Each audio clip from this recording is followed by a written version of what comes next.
Recording in progress.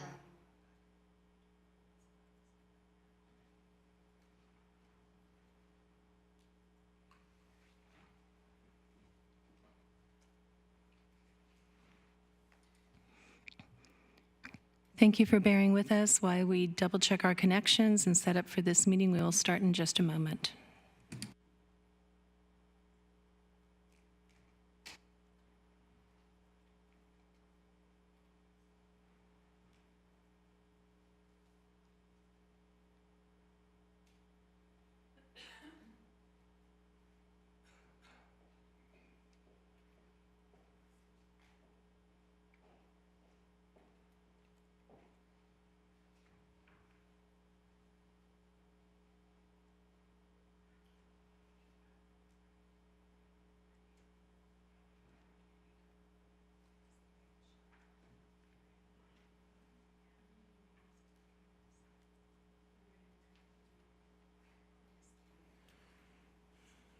Welcome to the City Council regular meeting this Monday evening, February 6th. I now call this meeting to order. Madam Clerk, would you please call roll? With pleasure. Councilmember Hedges. Here. Councilmember Lorraine. Here. Councilmember Newsom. Here. Deputy Mayor Diaz-Nash. Here. Mayor Lee. Here. We are excited to be here in person with options for those who choose not to be in person to participate virtually. There are several ways to participate. For those attending in person, please complete the yellow request to speak slip and hand it to the clerk. If participating remotely, use the raise your hand feature in Zoom and you will be called on at the appropriate time. If calling in via phone, press *9 to raise your hand, and when called upon, press *6 to unmute. These options for public comment will remain available until I close the public comment period for each specific item. We are starting with a ceremonial proclamation in celebration of Black History Month. And the NAACP has asked to receive the proclamation at the February 21st meeting when they can be present to receive it. So we'll continue this item to the 21st. Looking forward to seeing our representatives from the NAACP then. Deputy City Clerk, would you, oh wait, do we need to? Excuse me. Yeah, we Would need you to like to do the Pledge of Allegiance? Yeah, I was going to say, where is that? Who forgot that? Okay, let's stand up for the Pledge of Allegiance. I pledge allegiance to the flag of the United States of America and to the republic for which it stands, one nation, under God, indivisible, with liberty and justice for all. I'd like to keep you on your toes, public. Okay, let's move on to the consent calendar. Deputy City Clerk, would you please read the consent calendar? With pleasure, Mayor. All matters listed under the consent calendar are considered by the Council to be routine and will be enacted by one motion without discussion. If discussion is desired, that one item may be removed and considered separately. Item number 2, City Council meeting minutes approval. Item number 3, City Council 2023 regular meeting calendar update adoption. Item number 4, Peninsula Heights South Phase 2655 and 2755 Campus Drive final map and subdivision improvement agreement. Item number 5, permanent local housing allocation grant application. Item number 6, enterprise resource planning software licensing, maintenance, and support services amendment. Item number 7, minimum wage enforcement services agreement. Item number 8, property tax in lieu of vehicle license fee shortfall letter of support. Item number 9, Councilmember Rich Hedges city absence approval request. Item number 10, Parks and Recreation bulk printing and mailing purchase order authorization. Item number 11, landscape maintenance service agreement amendment. And finally, item number 12, official visit to sister city Toyonaka, Japan approval. Would any council members like to pull an item from the consent calendar? Seeing none, are there any members of the public who wish to comment on any consent calendar item? Now would be the time to make your comment. This is for the consent calendar items only, please. Please raise your hand if you'd like to comment. I have no in-person speaker slips, and I have no hands raised. Excellent. We will close public comment.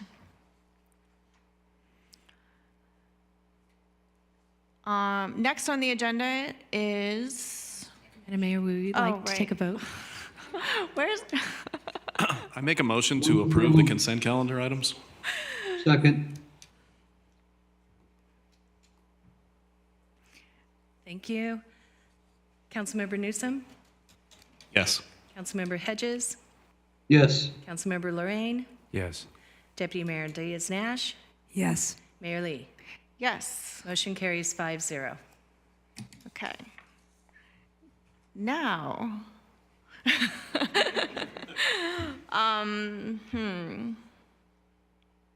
now we are going to open public comment for items not appearing on the agenda. So if you would like to make public comment on any items that are not on the agenda, now is the time. State law prevents council from taking action on any matter not on the agenda. Your comments may be referred to city staff for follow-up. This public comment section is generally limited to a total of 15 minutes. However, that is subject to council's discretion and can be extended if council wishes to do so. If needed, an opportunity for additional public comment may be also provided later in the agenda.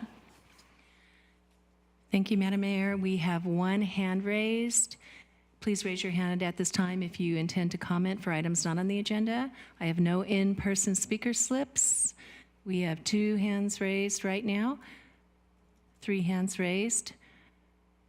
So with your permission, we'll do 3 minutes, and the first speaker is Rick Sakuda. Good evening, Rick Sakuda, Marina Lagoon. I just wanted to see if we could get an update on the investigation into the events of December 31 and the flooding that occurred. And as yet, we have heard nothing. And the Lagoon community was expecting to be involved in that process in some way. So if we can get an update on that, it would be much appreciated. Thank you. Thank you very much. The next speaker is Lana Levinson. Please go ahead. Hi, can you hear me? Yes, we can. Okay. Hello, Honorary San Mateo City Council members. My name is Lana, and I'm a member of Baycats, which is a youth organization focused on climate action. And one of the issues that we focus on is plastic pollution, which not only affects the environment, but also affects ourselves. The sheer amount of plastic on the earth makes it virtually impossible to escape, as it appears in our food, water supplies, and our own bodies. One swipe of a skincare product can put up to 90,000 plastic particles on your skin. Even the clothes we wear consist of synthetic plastic materials that can be inhaled as we move throughout the day. With every load of laundry, 9 million particles are released into our waters. This can either result in plastic released into our water supply or into the oceans to be consumed by sea life that we then consume. It's imperative that we limit our consumption of plastic, in turn limiting our exposure to these materials. I urge you to take action against plastic pollution by moving towards the usage of reusable foodware. Following the footsteps of the city of Half Moon Bay, who now requires the use of reusable foodware for all-in dining in Half Moon Bay restaurants, while also providing clear language for restaurants to adhere by. This is an effective method in reducing the plastic waste that pollutes our communities, as proven by restaurants that have already made the switch. And by doing this, you can ensure a cleaner, safer environment for your city. Thank you for your time, and thank you for listening. Thank you very much. The next speaker is Griffin Lee. Hello, can you hear me? Yes, we can. Okay. Hello and thank you, Honorary San Mateo City Council members. My name is Griffin and I'm currently a part of YCATS, a youth climate action team and a freshman who is concerned with the current state of the environment. All around us, single-use plastic food items are used and thrown away, whether it be plastic cups, utensils, plates, takeout boxes, etc. There is a never-ending list of plastic items used. In fact, every year, almost 419 million tons are produced around the globe. To put that number into perspective, from the time plastic was beginning to be produced in mass quantities, which was around the 1950s, there have been 9.1 billion tons produced. To put the weight of plastic produced in a year into perspective, it is around the same as the entire weight of humanity. This amount of plastic is an environmental catastrophe and has an unimaginable detrimental effect to our planet and everything on it, including us, the producers. According to the Columbia Climate School, there are currently 75 to 199 million tons of plastic polluting our oceans. This plastic is toxic to marine wildlife, leading to suffocation, starvation, and drowning. According to UNESCO, there are over 1 million marine animals killed per year. As for humans, the toxic chemicals in plastic lead to infertility, obesity, diabetes, prostate or breast cancer, and cognitive impairment, to name a few. To prevent this tragic loss of life, please follow in the footsteps of Half Moon Bay, Daly City, and Pacifica's footsteps and require reusable foodware for on-site dining. This policy was known as Option 2 for Half Moon Bay and uses language identical to Pacifica's ordinance. It would be a step in the right direction regarding the elimination of plastics from the environment, ridding the world of its dangerous effects. Again, let's join Half Moon Bay as leaders in this fight. Thank you for listening to my comment and for considering supporting reusables. Thank you very much. I want to mention that 2 other hands have been raised. If you intend to offer public comment for items not on the agenda, you need to have your hands raised now. We only have 15 minutes allocated to that. So I will give you a few seconds to raise your hands if there are any other speakers. Seeing none, we will have 2 more speakers, Mark followed by Amanda. Please go ahead. Mark. Hello and thank you, Honorary San Mateo Council members. My name is Mark and I'm currently a part of Baycats, a youth climate action team in the Bay Area. Anytime, anywhere, there's a chance that you'll see plastic foodware. From fast food to restaurants, plastic foodware is everywhere, and all of that is taking a toll on our environment. These single-use items significantly affect the communities that they are produced in, largely disrupting the air conditioning of these places. After damaging the area that they are made in and having a brief stint in our restaurants, these reusable pieces of plastic end up in our dumpsters. Another pro of switching from plastic foodware is that it is cost-effective. At first, it might be expensive to purchase reusable foodware, but as time goes on, you save the equivalent by not having to constantly buy new plastic items. That is why I hope that we can pass a ban on single-use plastic foodware, so we can save the environment one step at a time. Thank you for listening to my comment and for your time. Thank you very much. The next speaker is Amanda. Amanda, please, thank you. Hello and thank you, Honorary San Mateo City Council members. My name is Amanda and I'm currently a sophomore in the Bay Area and part of Baycats, a youth climate action team in the Bay Area. Everywhere we look, there's plastic foodware being used. Plastic cups, plastic plates, plastic utensils, the list goes on and on for all of these single-use plastics.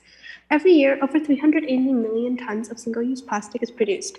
This amount of plastic has endless detrimental effects on our planet and our community and also disproportionately affects marginalized communities. For example, communities of lower income and of color tend to live close to areas that are heavily impacted by the negative effects of plastic. As a result, they unfairly suffer the consequences such as heavy air pollution due to plastic production and incineration. There are more than 100 dangerous chemicals in the air pollution from plastic production, exposing the people living near these facilities to cancers and diseases. One huge step we can take towards reducing the usage of single-use plastics is to move to reusables instead.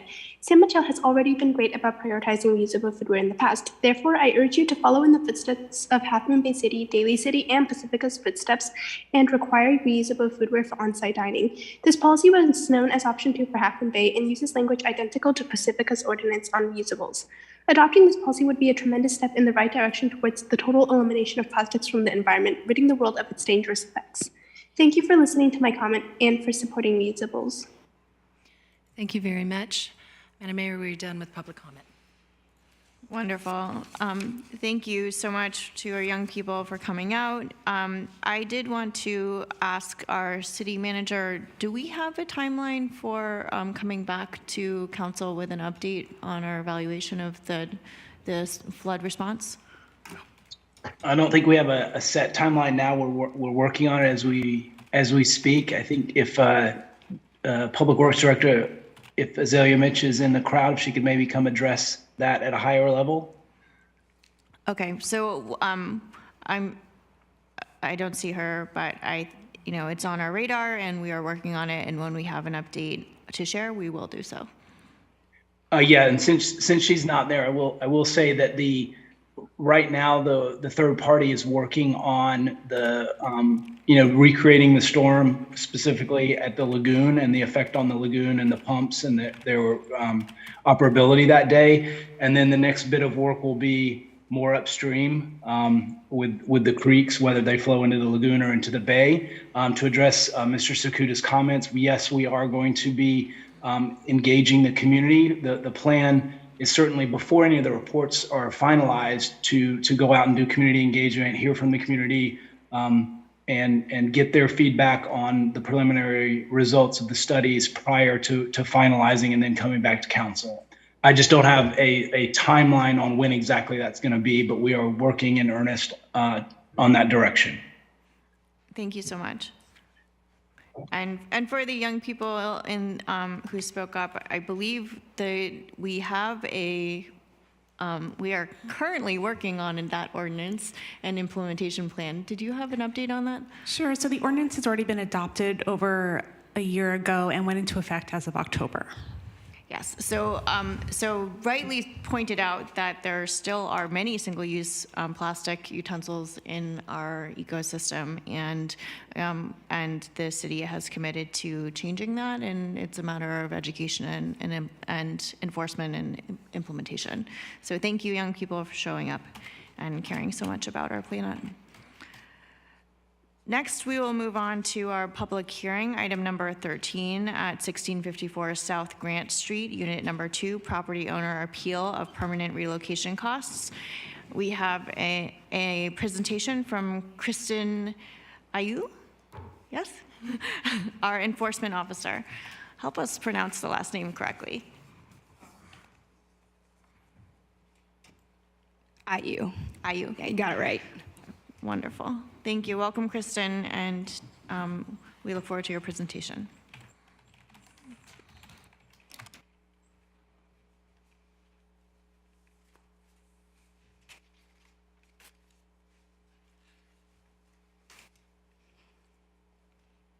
Okay.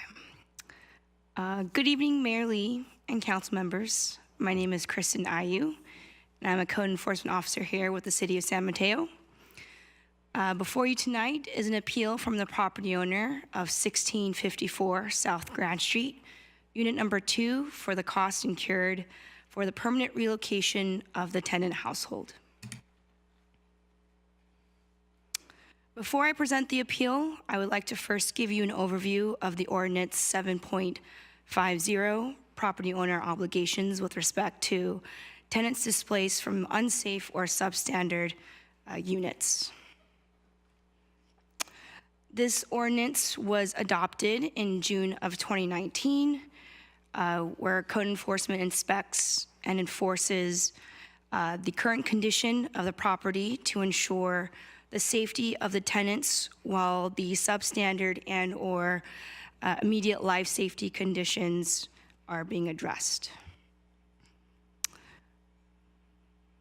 Since the ordinance was adopted, code enforcement has had 30 cases and counting, with 12 permanent and 18 temporary relocations. Now moving on to 1654 South Grant. This property has had 7 cases under the current ownership. Of the 7 cases, 6 were for substandard and property maintenance violations. There has been 1 case for an illegally constructed unit, and this appeal before you tonight is the 2nd case for substandard conditions at unit number 2.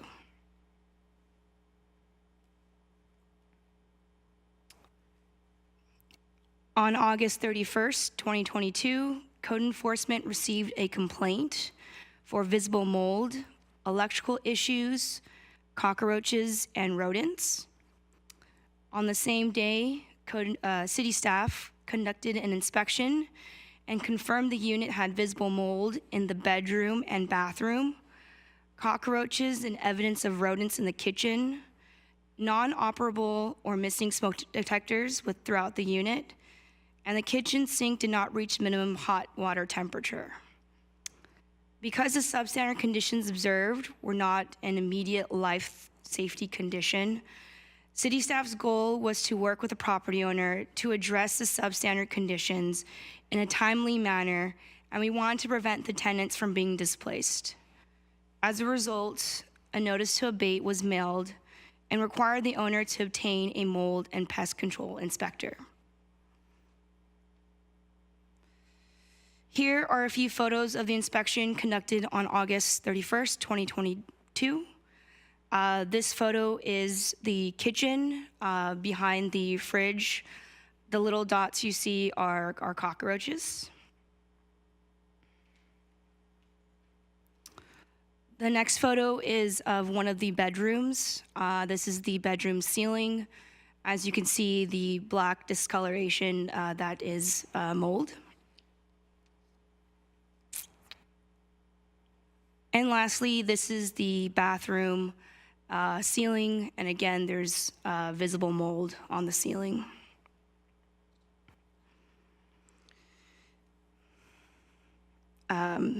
After both the notice to abate and final notice were sent, the substandard conditions still existed on the property.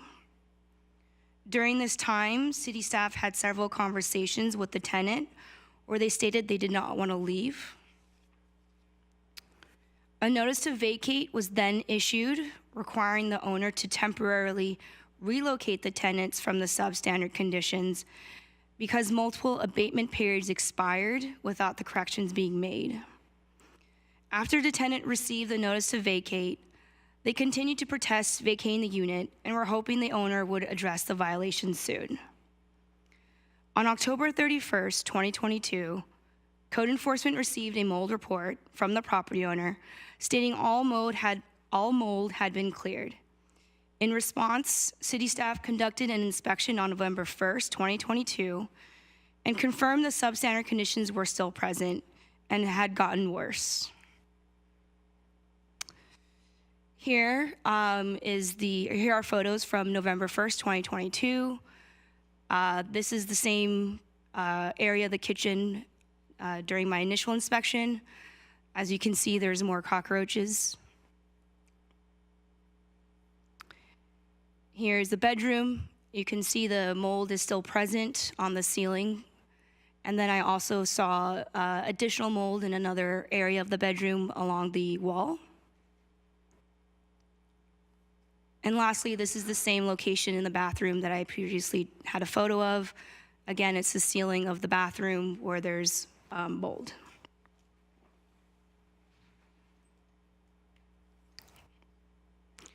Pursuant to section 7.50.070A, the Community Development Director, Christina Horsberger, determined that the tenants be permanently relocated and authorized the payments due to the history of the substandard conditions since 2019. City staff made multiple efforts and allowed reasonable time for the owner to correct the substandard conditions. And as observed on November 1st, 2022, the substandard violations still existed in the unit.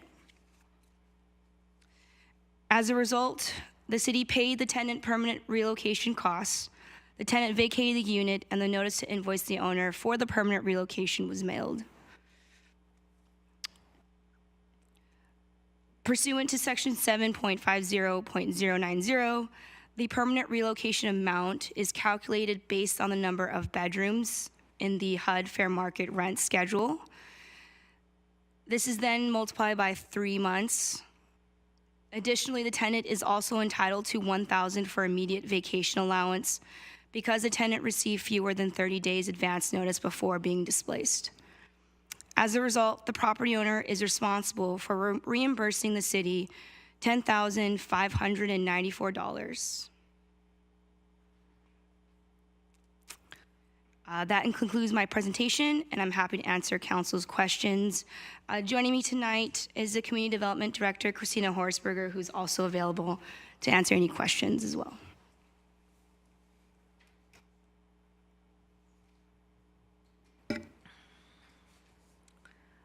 Thank you so much. So at this point, we have an opportunity for council to ask questions. Councilmember Hedges. Thank you, Mayor. It doesn't seem like the owner's been very responsive to the city. I'm wondering, depending on what we decide to do with this, how do we collect the money? Do we put a lien on the property? What will we do if it's not paid?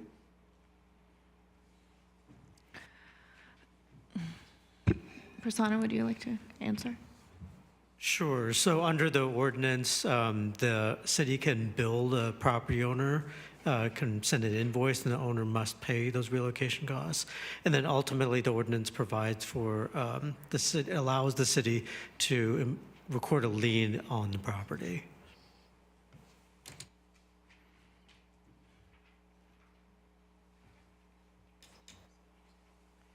Thank you very much for the presentation and for your work. I see here there was an addition given us today that was received on the 21st of November from, I believe it must be the owner, saying here are the repairs they've made, but that is several months after your first inspection. Was there documentation presented by the owner prior to this, or was this the first? Before you answer, Madam Clerk, did you want to give us some direction in terms of how the hearing should work? There is an opportunity for general conversations after a presentation. The appellant does have an opportunity to give a 15-minute presentation also. So rather than diving into the actual details, it might be worthwhile to hear from the appellant before you go into a deep amount of questions on both the presentations. So if that's, yes, you will. The appellant is present. Okay, if council pleases, then we can move on to the appellant's presentation. Appeals are public hearings and will follow the order stated in number 8 with the following time allocations. So number 1 is the appellant, time frame of 15 minutes. Good evening to all of you. The reason that I appeal this is because it hurt me very bad because my apartment, it was a brand new. I replaced everything before I rented to them. I rented 5/23/21. Everything was new. But these people, they get upset to me because they used to bring bikes from all over the city. They used to dump garbages. And also, they were very careless. As you can see the pictures before I rent the place, you cannot believe it, less than a year they destroyed that. They bring furniture with roaches.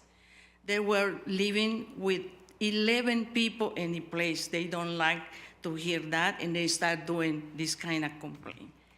They were very extreme, and I'm sorry to say that, and I feel very bad that I rented to these people because I feel sorry for the little kids, and I say, okay, that's fine. We just less documentation. I provide them a house. And the only condition that I said to them is to keep it clean and pay you rent on time. But nothing like that. They were very rude, especially the lady. She almost beat me when I went to the apartment, and she told me, you leave the house immediately here. This is not your home, and you're gonna pay the consequences. I said, why? I just told you, to keep your place. Look what you haven't. They never clean the place. And then I spent already almost $15,000 right now. I renovate everything. They cut the kitchen cabinets. They cut it. They hit the doors. It was terrible. And that's why, I appeal that because it's not fair. I never have this kind of situation with the city. Things happen, they give you opportunity to fix it, to replace it. I will not allow none of my tenants to live in that condition. I always in charge of everything. Even PG&E, they always upset to me because I call them all the time to come and check. They say this is not an emergency, but I wanna have them to live secure. And not even that, she doesn't cook, she cook with an outdoor burner with a tank inside my place that they can explode there. She said because she doesn't like the cooktops, and I say, I cannot put a gas cook stuff for you. We need to use electrical. This is a city order. They never open the windows. They never put the fan when they cook. The bathroom, they never open it was terrible. And that's why they started the complex less than a year. I cannot believe, like what I say, I spend a lot of money and it's not fair. That's why I appeal that. And I leave it in your hands to consider that. I talked to the code enforcement and I explained to her, she doesn't know me. I said, check the files before, check the pictures, and you have it on record, how my place that looks before. And look at that right now, like what is this, almost 15,000. And another 10,000, these people, they're gonna do the same thing in another place, I'm telling you. That's not fair. And it should not be allowed like that. She can stay, I fix everything what she say. I pay 3 companies, and I got with contractors with license to do all of this work. Even she asked me for an extra work, electrical work, I did it, I fixed. They hit the walls with a wall. I have holes all over the place. It was terrible, and that's why I appeal. It's not fair at all. It's not fair to do something like that. And likewise, relocation. Why? When I fix everything, because they don't want to pay the rent, they owe me rent. The guy, this Guillen, he was doing a little work in my place. They never finished the work, and he still owe me money. And that's why, I'm sorry to kind of appeal that, but please consider this, because these people, they will do the same thing. Okay? Thank you.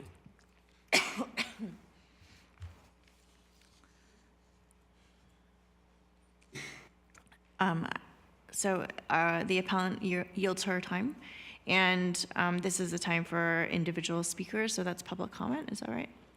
If you would like to ask questions of staff, that's still fine. Before the speakers, up to you. Okay, why don't we ask questions?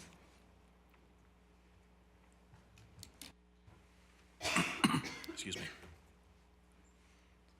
Do we have any idea of how many residents were occupying the residence, and how many bedrooms? Was this a 1-bedroom unit? It's 2 bedrooms, and there used to be 11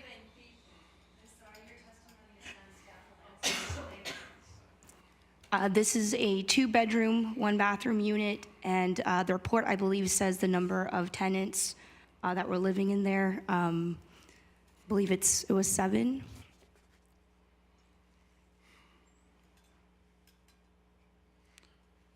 Did you witness evidence that they were cooking with propane tank inside a closed facility?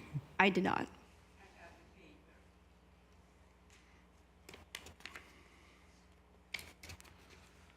Councilmember Hedges? Yes, thank you. So did the appellant ever provide receipts for the work she alleges she's had done? She provided a pest control contract and a mold report. There were emails stating that she had a pest control agency out there prior to my inspection in August, but I didn't receive a copy of that. So does that mean that we really don't have receipts for anything she says she's done? The only receipts I have are the ones provided in the report.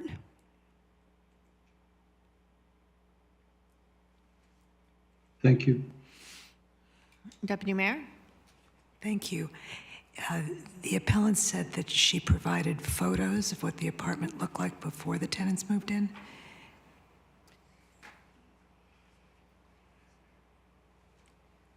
I don't have any photos of the condition of the unit prior to when the tenants moved in, but like I said in my presentation, we did have a case in 2019 on this unit. and I haven't looked at them recently, but I was never given the photos prior to the tenants moving in. Thank you.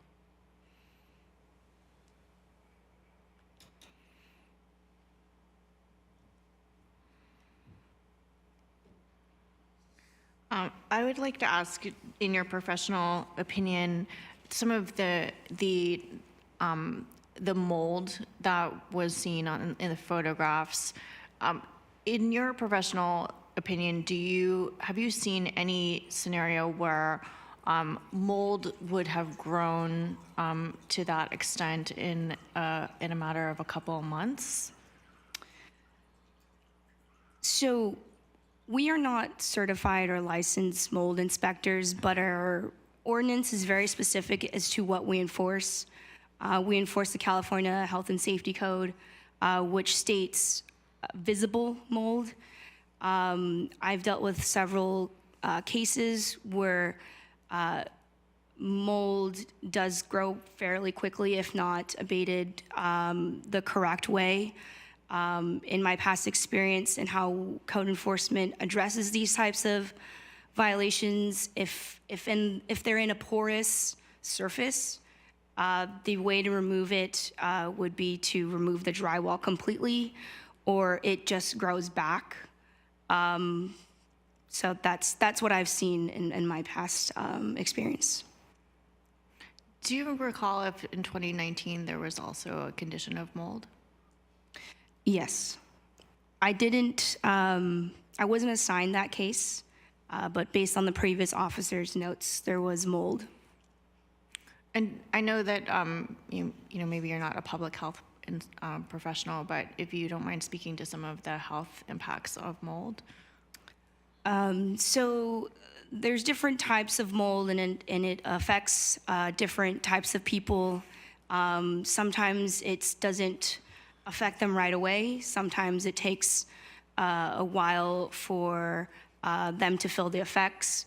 A lot of times in my past experience, people who have been affected by mold have seen a doctor and would tell me that this is a cause of the mold in their unit or house. That's all the experience I've had with regard to the effects of the mold. I think it's respiratory impacts for many people. Thank you. I'm just curious if can we ask questions of the appellant? Okay. It would be helpful if to better understand what specific mitigations were taken between 2019 and now to address the mold. Was the drywall replaced? If you don't mind approaching the microphone so we can capture your answers.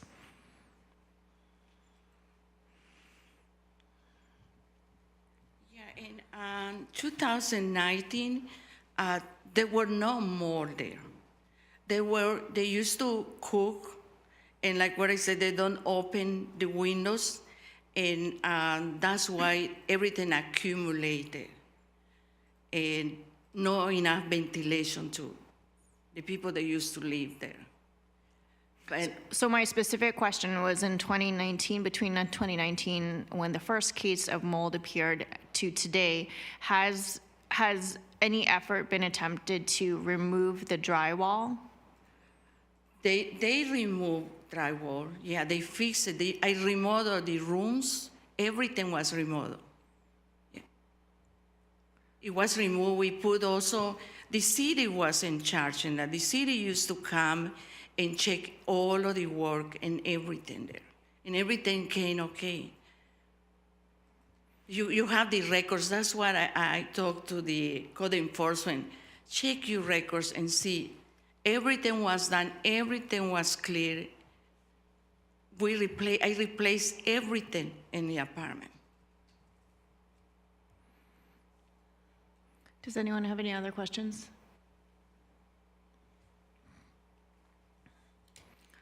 Okay, so now is the time for you, Ms. Candelias, is that how I say your name? Lydia Candelias, you have 5 minutes to respond. Open for public comment first in case there is any. Okay, now we open for public comment. Give us a moment. Okay, 1 second. We'll open public comment and then you'll have a chance to respond. Okay. Thank you. I do think perhaps Councilmember Hedges has a question first. Oh, okay. Councilmember Hedges. Yes, I looked through the receipts at the best of my ability quickly, and it looks like about $3,000 was spent. I would wonder if the appellant could tell us how much she actually believes she spent on the unit.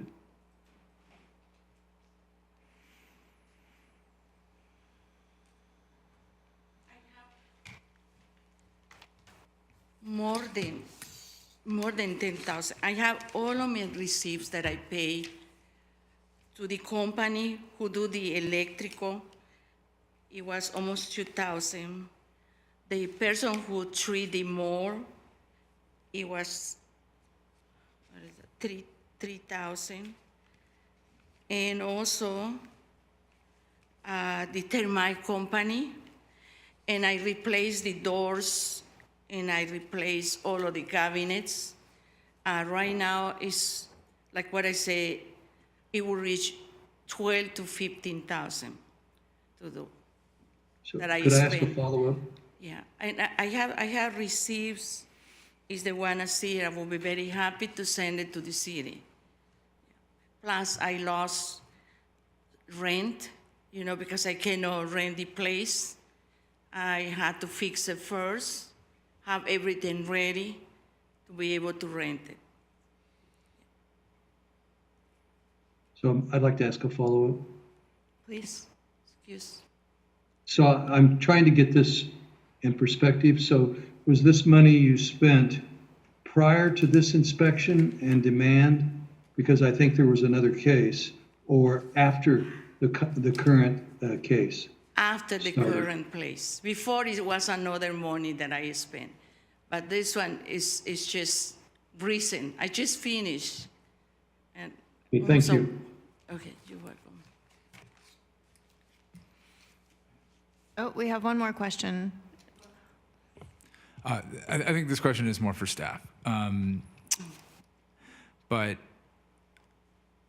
I get the impression from the materials that there may have been treatment in October, and then in the reinspection in November, mold was still visible.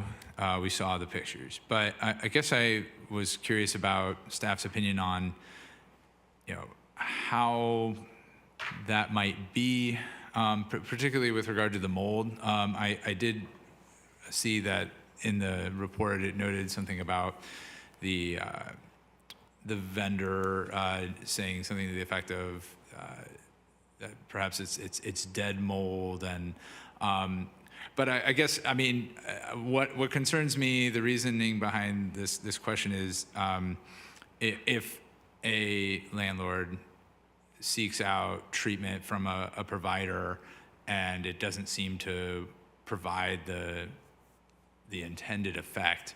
I guess I'm curious to know, like, in your experience, for example, how often has that happened in these cases? In your opinion, what do you think happened there?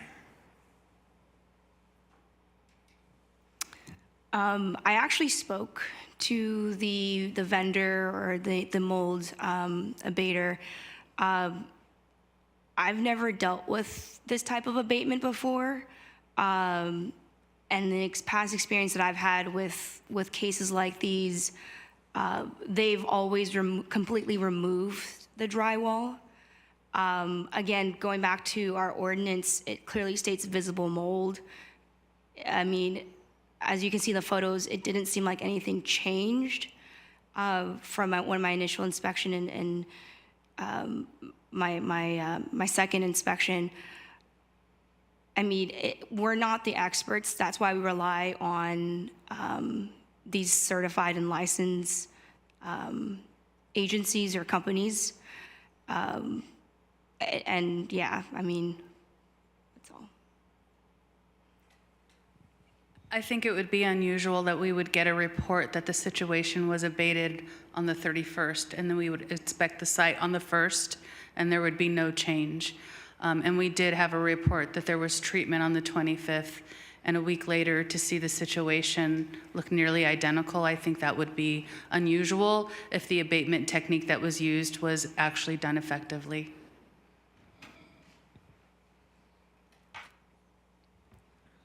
And I gather from your answer that that it does not come up often in these cases. So it comes up often enough.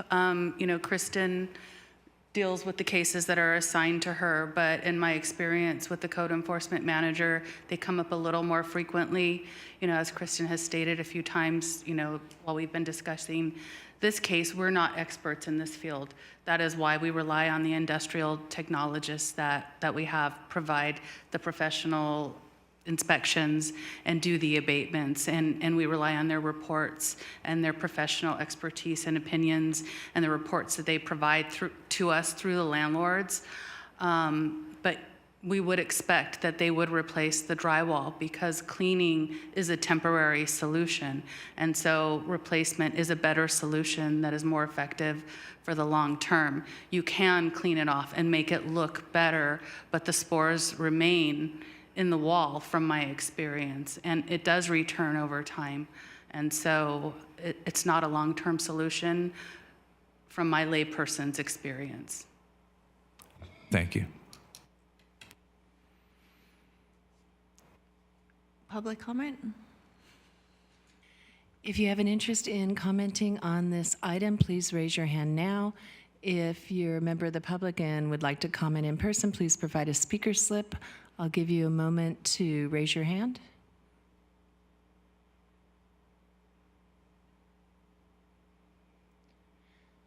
Madam Mayor, seeing no hands raised, I believe we have no public comment on this item. Thank you. We will close public comment. And now we will invite Ms. Candelia back to the stage for your rebuttal. You have 5 minutes.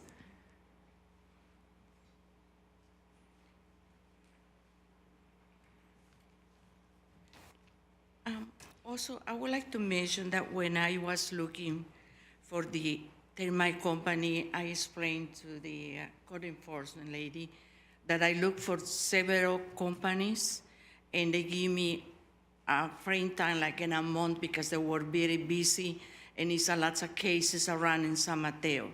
And I had to find an outsider, which is certificate and everything, and he gave me, he started the treatment. In regards to the mold too, I look around for several companies and I find one that he guaranteed that this is gonna be eliminated. He's the papers, the proof, his certificate, and also a chemical treatment. And I have the report for, how do you call that, for, it's a, how can I say, they make an experiment for a special person that the mold was not there. They told me because this place, all of the vapor, because she used to boil the soup and everything, her food, all of the vapor used to go to the bathroom and the bedroom. And that's where this person who do the treatment, he told me that. I called also a roof company because I was thinking that something was leaking, and he said, no, everything is very clear in there. He's not gonna be lying to me. I called a professional, an Smirian company here in San Mateo. All of the people that I hire, they have a license. I don't call any handyman to do this work because this is my property. I have to take care of my property, and the people, they're gonna come, they're gonna rent it to me. Based on this experience that I have, like what I say, I had to change the way that I'm renting my places, not to be emotional with my heart to say, look, this family, they need a place. I need to be a little bit more strict, and I said that because I wanted to mention to another landlords. This is my mistake. My heart goes to these people. I don't care if they have many papers. I don't care that. I allow them. But look, I'm paying consequences. I'm sorry to say that. Also, I wanted to mention, I am director in San Francisco for the indigenous people. I take care of people. I care for people. How can I do something like that? Like what I say, PG&E, they don't like me. Because I always, when they say, we're smelling, okay, I call PG&E, I call all of this. I take care of my places for the people they live in. When I see this lady showing me this burner with the gas tank, I almost died because it can be an explosion there. And how about the rest of my tenants? How about the kids that are living there? That's why, I appeal because of that. And I don't want to another landlords happen the same thing like happened to me, That's the only thing that I can say. Thank you.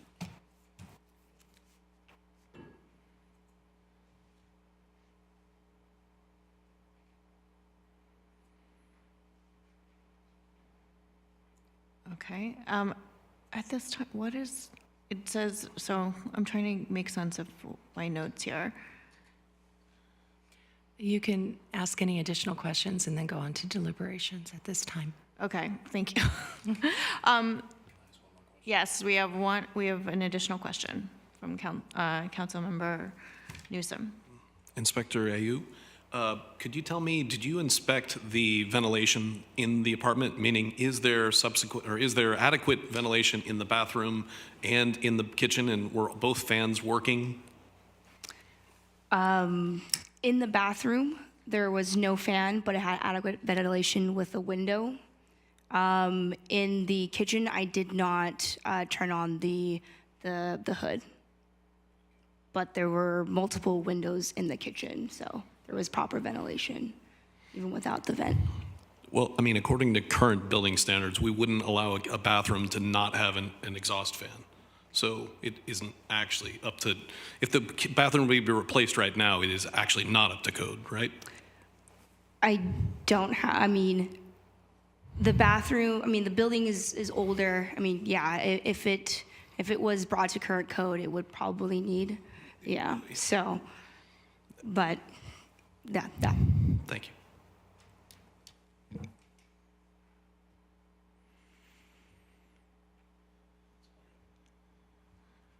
So, but just to be clear in terms of how judgment and enforcement works, we're basing decisions on existing conditions, correct? Yes, that's correct. Okay. So accordingly, it would stand that there was proper ventilation in place, given the amount of windows. We wouldn't be looking at the ventilation according to today's code.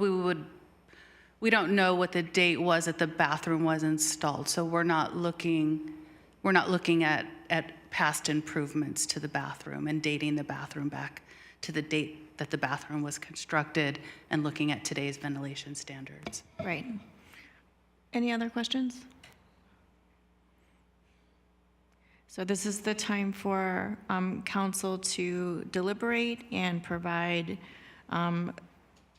direction. The recommendation from staff is to deny the appeal and uphold the notice to the property owner requiring reimbursement to the city of San Mateo for permanent relocation benefits provided to the tenants residing at 1654 South Grant Street, unit number 2, due to unlawful substandard living conditions pursuant to the San Mateo Municipal Code, Chapter 7.50, property owner's obligation with respect to tenants displaced from unsafe or substandard units, and direct staff to draft a statement of decision reflecting the City Council's determination.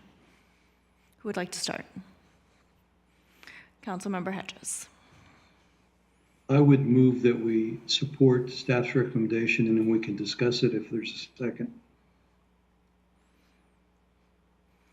There's a motion on the floor. Is there a second? I'll second that. Madam Clerk, will you call roll? Well, before you call the roll, I understood that there was further discussion that the council wanted to have. Is that correct or is that not correct? Is there further discussion, or are we ready to?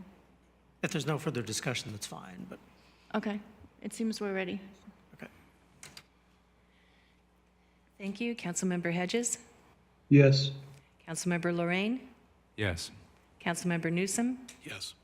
Deputy Mayor Diaz-Nash, Yes. Mayor Lee. Yes. Motion carries 5-0.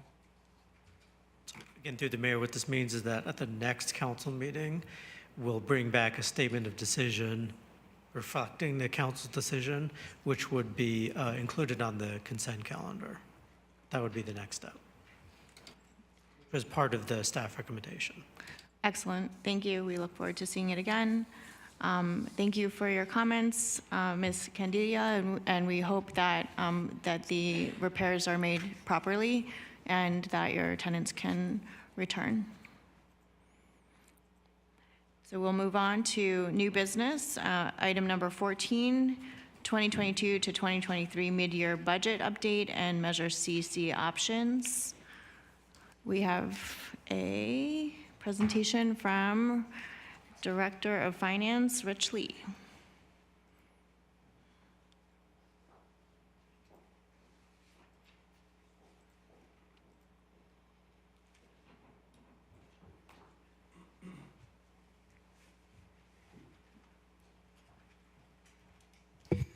Good evening, Mayor Lee and members of the council. Rich Lee, Director of Finance.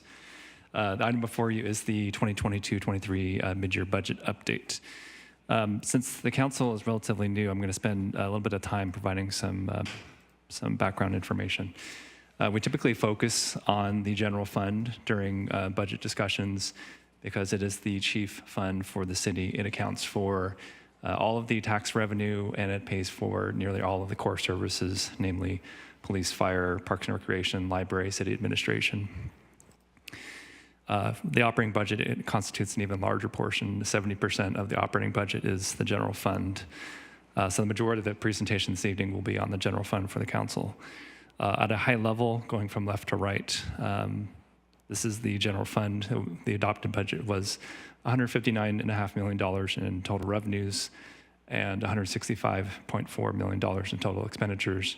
So we were anticipating a $5.9 million loss. Based on where we are through October, we believe total revenues will be $163.1 million and total expenditures will be $161.5, which would result in a $1.6 million gain compared to where we thought we were going to be as a part of the amended budget. That's about a $7.5 million swing in the positive direction. General fund revenues, as you can see, property tax constitutes over half of our total general fund revenues. So I'm going to spend some time talking about property tax for the next slide. For the adopted budget, we expected $80.3 million in property tax revenues based on what we received through October. Technically, December, we believe that will be closer to $83.4 million. The primary reason for that is the property tax in lieu of vehicle license fees, as we affectionately call it, the VLF. On the consent agenda for this evening, which the council approved, there was a letter to our state representatives to request their assistance in getting the state to fulfill its obligation to make San Mateo County whole. I did want to provide a little bit more context for the council on this property tax in lieu of VLF. This goes back to 1988, Prop 98, that sets the minimum funding requirement for the state to fulfill public school districts. In 2004, and the administrative report from the city manager provides even more detail on this. There was the property tax for vehicle license fees swap. That was a part of the 2004 budget deal. Going back to Prop 98, there are two types of school districts in the state of California. There are basic aid, which essentially means that they're able to meet that minimum funding requirement, and there are non-basic aid, which means that they aren't able to meet that. For VLF, we can only be funded by property taxes and ERAF, which I can explain differently, from those non-basic aid school districts. The reason why we have had these shortfalls in VLF over the past really 3 or 4 years is because of the 23 school districts in San Mateo County, 15 are non-basic aid. So at present, 8 of those school districts are non-basic aid. There just simply aren't enough non-basic aid school districts to backfill the VLF and that the cities and the county are owed. What you see before you is a little bit of history going back to 2020 and a projection for what the VLF shortfall is likely could play out. So in the orange, that is the VLF that we are owed. This is specifically for the city of San Mateo. The gray bar represents effectively a linear progression of what the shortfall, what the VLF that will be available. And again, that's due to the preponderance of basic aid school districts in this county. The wider the gap between it, the larger the shortfall will be. And really that's the concern with the state not including the appropriation to make San Mateo County whole for the VLF shortfall. $1.9 million to the city for next fiscal year. It's a material amount of money, but the concern is over time, as shown in the graph before you. The wider that disparity goes, the more it will impact the city. By the time we get to fiscal year 2030, that could be $17.5 million. So it's a definite concern and something I want to bring to the council's attention. I do want to highlight this, though, and that is at present, for the current fiscal year, and it's one of the reasons why we have a positive variance in property tax. The VLF shortfall was smaller than what we were anticipating. As of right now, it's at $11.8 million countywide. Our share of that is just $0.7 million. As I mentioned, there are 8 non-basic aid school districts in the county, one of them being Ravenswood. Ravenswood is about 0.2 million away from that Prop 98 limit. What happens is if they get 0.2 million or more in the supplemental property tax, they will reach that threshold. What happens when they do is that VLF shortfall will increase by $28 million because that is the amount of property tax that they will receive. That would mean to the city, that would mean our shortfall would increase from 0.7 million to $2.3 million. So it's something that the finance officers in this county are watching very closely and will continue to keep the council apprised as that development happens. So in terms of process, the county on the city's behalf filed a claim with the state of California in August, and that is what we have done over the past couple of years once the fiscal year ends. And as mentioned in the AR, the state released their proposed budget for 2024 in January of this year, and it did not include the appropriation to make the county whole. So on the consent agenda, as I mentioned, there was a letter which the council approved to send to our state representatives. Moving on to sales tax, which is our number 2 revenue source. As you can see in the chart, this is one of the major tax revenues that we have recovered back from the recession-driven, from the pandemic. We lost about 20% of sales tax due to the impact of COVID, and within 2 years, we recovered back to our baseline from 2019. That is 2.5x faster than the Great Recession that took 4.5 years to recover from. However, we are going to continue to monitor sales tax revenues, the indicators of any potential recession, and again, update our long-term forecast and bring this to the council's attention. But for now, this is really driven by the cost of gasoline and really sustained high inflation. So there is somewhat of a silver lining to high inflation. Conversely, and this is not really great news, TOT shows quite a different story. So prior to the pandemic, our baseline TOT was about $7 million for the general fund. We're projecting about $5 million.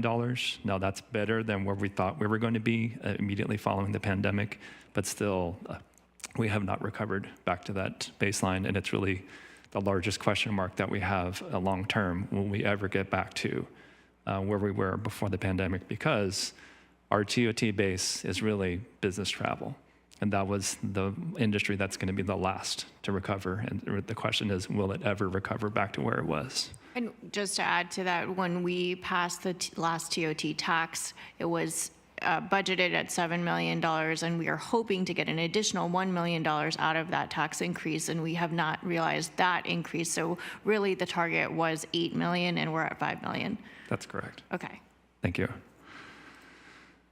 And really, to kind of round out the tax revenues, I wanted to spend some time talking about the real property transfer tax, and that starts with looking at the federal funds rate. The federal funds rate is the rate that banks lend and borrow from each other overnight. This shows the history going back to the year 2000. As you can see towards the, the far right, we've had a steep escalation of the federal funds rate. This is the Federal Reserve's attempt to try to mitigate inflation, to try to cool down the economy. That's caused commensurate increase in the fixed rate for 30-year mortgages. Last I saw, we're north of 6% for a 30-year mortgage, so it's quite high, and that has a cooling effect on the number of sales that we have here in the city. So the gray line bar corresponds to the left axis on the left, the number of sales. So when you compare Q4 of 2022, that's 50% less than Q4 2021 in terms of number of sales. In terms of the cumulative calendar year 2022 has over 25% less number of sales than 2021, which has a downward impact on our real property transfer tax revenues. Our adopted budget assumed $11.1 million in real property transfer tax. Based on where we're at through December, we believe we'll end the year with about $9 million, so about a little over $2 million variance there. Finally, on this, a little bit of hope, which is this is the FOMC, it's the Federal Open Market Committee.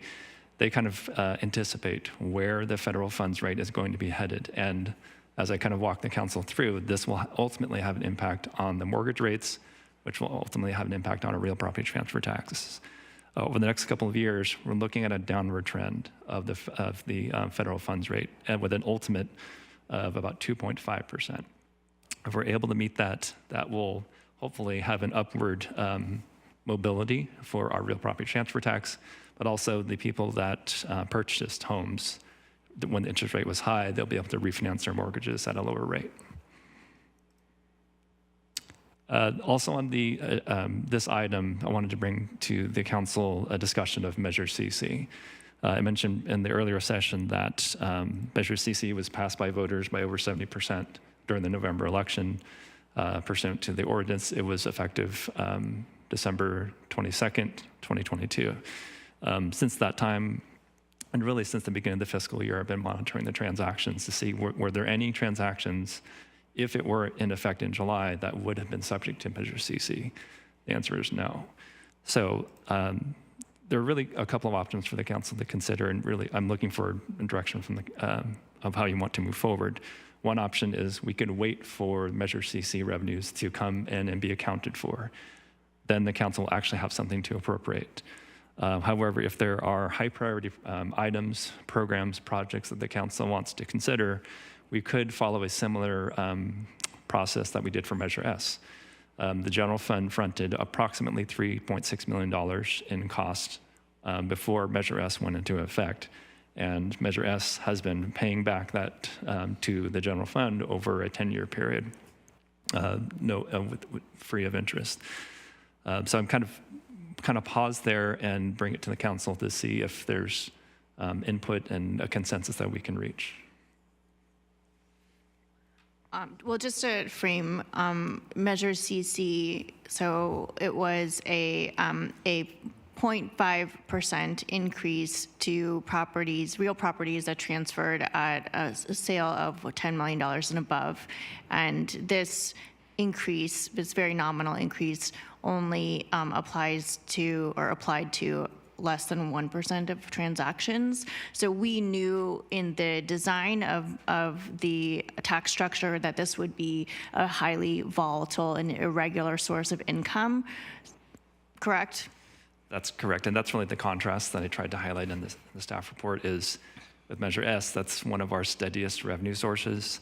And there was no concern that it was not going to be able to pay the general fund back over an established period of time. If the council wanted to move forward with a repayment plan to the general fund, it's uncertain how long it would take to really pay the general fund back if it wanted to go that route. Right, and then at this point, I mean, we have the reserve fund. Remind me again of what level the reserve fund is at. So we have two reserves that are available for the council to, one, we have our reserves policy. That's our operating reserve. It's 25% of general fund operations. In excess of that, anything on top of that is the rainy day reserve. There's also a small little housing reserve, but in aggregate, in total, we have $110 million in the general fund that is comprised of those three. Right, and didn't we recently pass a policy that looked at sort of those large swings in recessions and emergencies? For example, during COVID, when we saw an outlay of, I want to say it was like $25 million in a matter of quarter or so, and so we were looking at developing a policy that factored in sort of the buffer that we want to have to keep the rainy day reserve fund healthy so that we can help regulate and sort of normalize the operations in the event of a major crisis. Yes, and that's effectively that the rainy day reserve is our buffer. If we didn't have the rainy day reserve, then the actions that we would bring to the council before we started eating into our operating reserve would have been pretty swift and pretty severe in terms of probably service level reductions. Right, and so, and just, I mean, sorry to, I've chaired Measure CC, so I've been kind of following this for a while. So I want to just bring everyone up to speed who wasn't part of the conversation or the campaign directly in terms of the thinking behind it and how that factors into the budgeting as a whole. So, but when we were forecasting over the long run, and our budget forecast is what, 10 years and then 20 years? We do a 10-year forecast for the general fund. Right. That's correct. So, so we were looking at a forecast of around $4.8 million. For Measure CC, but also keeping in mind that it's a volatile source of revenue that on an annual basis, we might not realize that amount. Some years it might be more, some years it might be less. And so overall, over the next 10 years, we're looking at an average of 4.8 million. I'll say one thing we did not contemplate into the analysis was a sharp escalation of the federal funds rate. If I went back a few slides, you can look at the federal funds rate, during the Great Recession and the recovery period, it was very, very low. I mean, effectively zero. Mm-hmm. And that's, we've all enjoyed, having relatively low mortgage rates. And that really provided upward mobility for our real property transfer tax. But now that we're in this kind of a high interest rate environment, I probably would need to do a reanalysis of what that's going to do for our real property transfer tax. That's a long way of saying we probably want to reset our long-term assumption for real property transfer tax. And that will be part of the next budget cycle, right? Correct. Okay, those are my initial questions for the benefit of all. Anyone else? Questions? Councilmember Lurie. Thank you. Finance Director Lee. Would you say that council has to pick one option or the other for going forward with regard to how we handle Measure CC funds, or could we, take it case by case, perhaps dependent upon, a particular project or program we're interested in funding with Measure CC? We could certainly take a more mixed approach. we could provide council with more real-time update of where Measure CC revenues are, and at that time appropriate those funds. Or if the council, finds a high priority project that it finds consensus, we could certainly set aside, the general fund and establish, we are going to do a loan between the general fund and Measure CC. And can you remind us whether there are, what sort of restrictions may be on these funds? Is any of it already slated to be allocated in some way?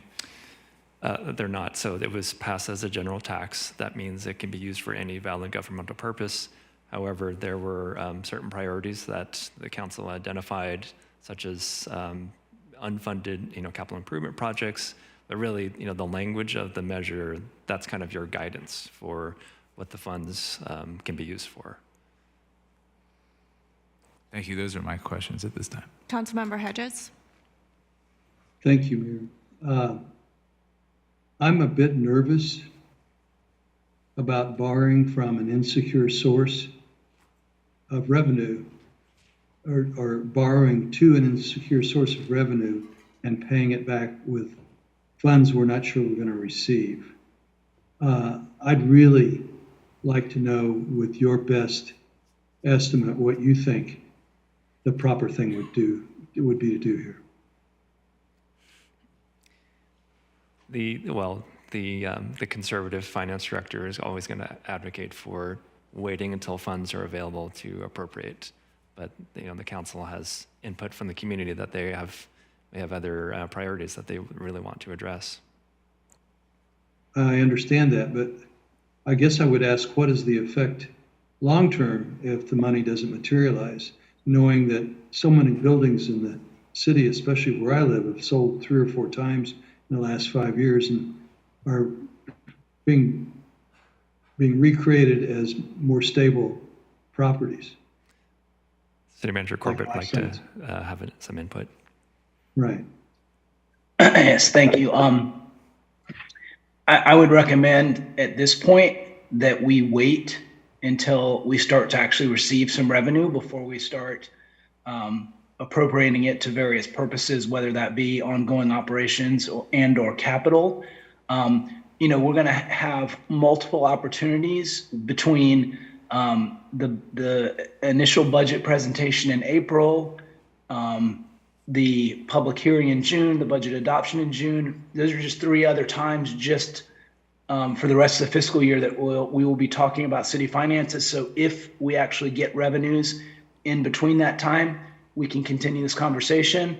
And if we don't get any between here and the adoption of the budget, when we do start to get revenues, we would come forward to council to do a study session on that. But given the volatility of this revenue source, and given the current market conditions with interest rates being as high as they are, I would just advise that we hold off on doing anything with Measure CC until we actually start to see some revenues. That would be my preference, I think. Thank you, Drew.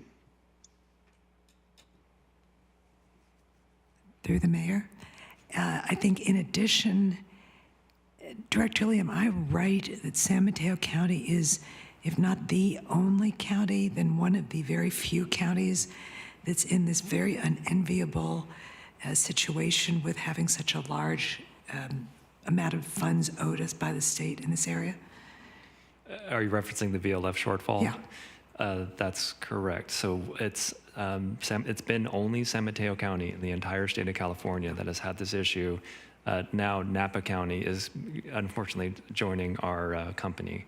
But yes, for quite some time, it's been only San Mateo County. So there's probably not a huge amount of support up in the state for our position, and we have outstanding representation up there.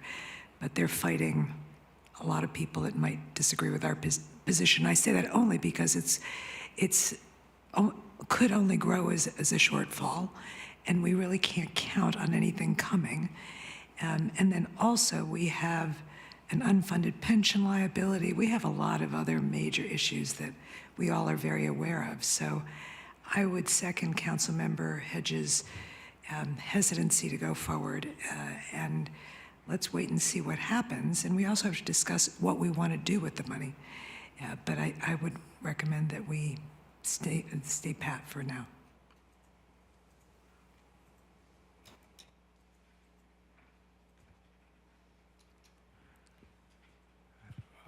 I have a comment or two. I'm not sure if this is the appropriate time to give it. I'm here seeing nods, so I guess I'll just mention that I did not have interest in providing a project for Measure CC at this very moment tonight.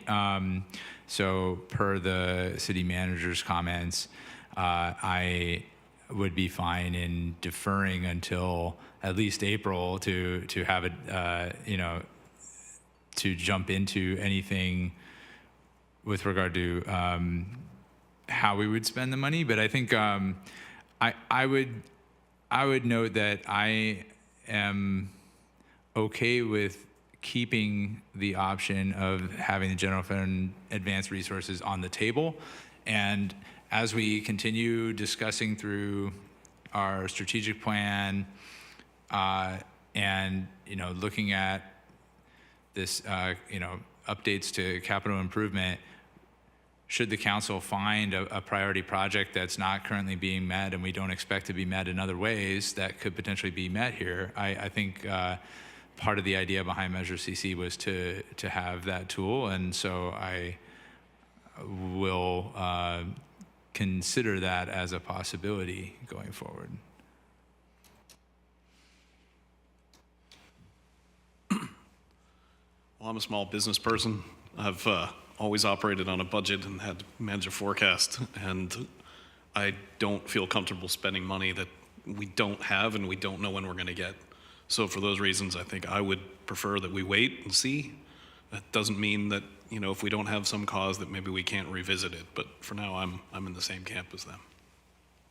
And I would agree. I think that it's prudent to actually go through the evaluation, looking at the inflated interest rates and current market conditions, and see where that leads us in terms of the forecasting, and how, if there is a deviation there that we should be noting in our budget projections for the next 10 years. I would agree. I think that once we have the funds in, I would be in favor of looking at all options in terms of, one-time expenditures, looking at checking some of the boxes of the unfunded capital improvement projects, but also ongoing expenses, which may be warranted, and looking at where, and how much we might want to carry those costs. And so, I think that it would be very helpful to look at sort of a blended approach of maybe some, holding some in reserve, or having some sort of maximum limit for ongoing expenditures versus one-time expenditures. So I think that we can kind of find a sweet spot once we have our, a better understanding of what money will actually be in the door. Very good. Thank you for the input. That's exactly what I needed from the council. I'm going to move on to general fund expenditures. So the amended budget was $165.4 million. Our estimate, based on our October year-to-date actuals, is 161.5. So we have a favorable variance of 3.9 million. 2.7 million of that, the majority, is from vacancy savings, primarily in the library and parks, library and public works departments, and that's really reflective of those two departments, especially the library wanting to do a organizational evaluation, finding what are the right structure for them. So they're actively trying to recruit for these positions. Just at this time there are vacancies, and that's providing some relief and a positive variance for the general fund. So there's two supplemental budget appropriations that we're asking for the council to consider, and this would be appropriation of the additional property tax revenue that we're recognizing. One, it's a correction of an error that I made. So this is for the enterprise resource planning system, Workday, and the teller cash sharing solution. The adopted budget includes the city's share of the subscription costs. What should have been included is the full cost because we are the contracting entity with these two companies. The $88,000, that really represents SMC Fire's share. SMC Fire includes in their operating budget their contribution to the city for the share of the cost. So really, we're just asking the council to appropriate additional property tax to cover that correction. The second is for Measure C. That was passed in 1998. It was to address structural and issues for public safety facilities. Most recently, it paid for Fire Station 25, the new Fire Station 25, as well as the variable rate debt on the police department headquarters. Because of the aforementioned drop in our TUT revenues, and really we haven't recovered back to that baseline, this fund has gone into the red. And it's not, with that, absent general fund subsidy, it's not going to be able to dig itself out of the hole. So that's really what we're asking the council is to appropriate these funds one time, and ongoing, we're going to continue to monitor specifically Measure C TOT revenues in the hopes that it will be able to cover debt service for this fund. I also mentioned in the staff report, likewise, we're going to be monitoring the federal funds rate for the variable rate on this debt, and in the hopes that we're going to return back to the kind of the pre-pandemic low interest rate environment. But for the adopted budget, we did assume an elevated interest rate because of the pandemic effect on the federal funds rate. So at a high level overview, this table reflects the amended budget, assuming that the council approves the supplemental budget appropriations. I just wanted to highlight the net. So again, the amended budget assumed just under a $6 million loss. Even with these supplemental budget appropriations, we'd be looking at a minor loss of just under $1 million. So that's still $5 million better than where we thought we were going to be, even with the supplemental budget appropriations. Moving on to the construction services fund. So this fund accounts for building permits, planning permits. We had assumed 13. Can I interrupt Yes, you please. for a second? So I just think it's worth noting, for council and the public that, when we're talking about budget savings that are attributed to vacancies, that means that we don't have adequate staffing to do the work that we are supposed to be doing to maintain our core services. So while we might see, a positive $5 million, what we also should be thinking about is that's $5 million of work that still needs to be done, and employees that still need to be hired. So I think it's worth noting that that's not true savings. That when we're looking at the delays to our smooth streets plan, that resulted from our diminished staff capacity, that's a direct connection there. So I just want to make sure that when we're looking at $5 million in the bank, that there's a real appreciation for the fact that we still need to do that work and we still need to hire those people. And thank you for highlighting that. And I just wanted to add, this is not something that is unique to San Mateo. I can only speak for the municipal finance industry. I just came back from a statewide conference last week. This is a national phenomenon, not just California, but across the country. Every local government entity is really struggling with recruitment and retention. So this is a challenge that we're all looking to address collectively and finding strategies that we can employ to try to attract people to the local government industry. But thank you for highlighting that. Moving on to the construction services fund. So again, it accounts for primarily building permit revenue. The adopted budget assumed $8.8 million in revenue, and based on our October year-to-date revenues, it's going to far exceed that.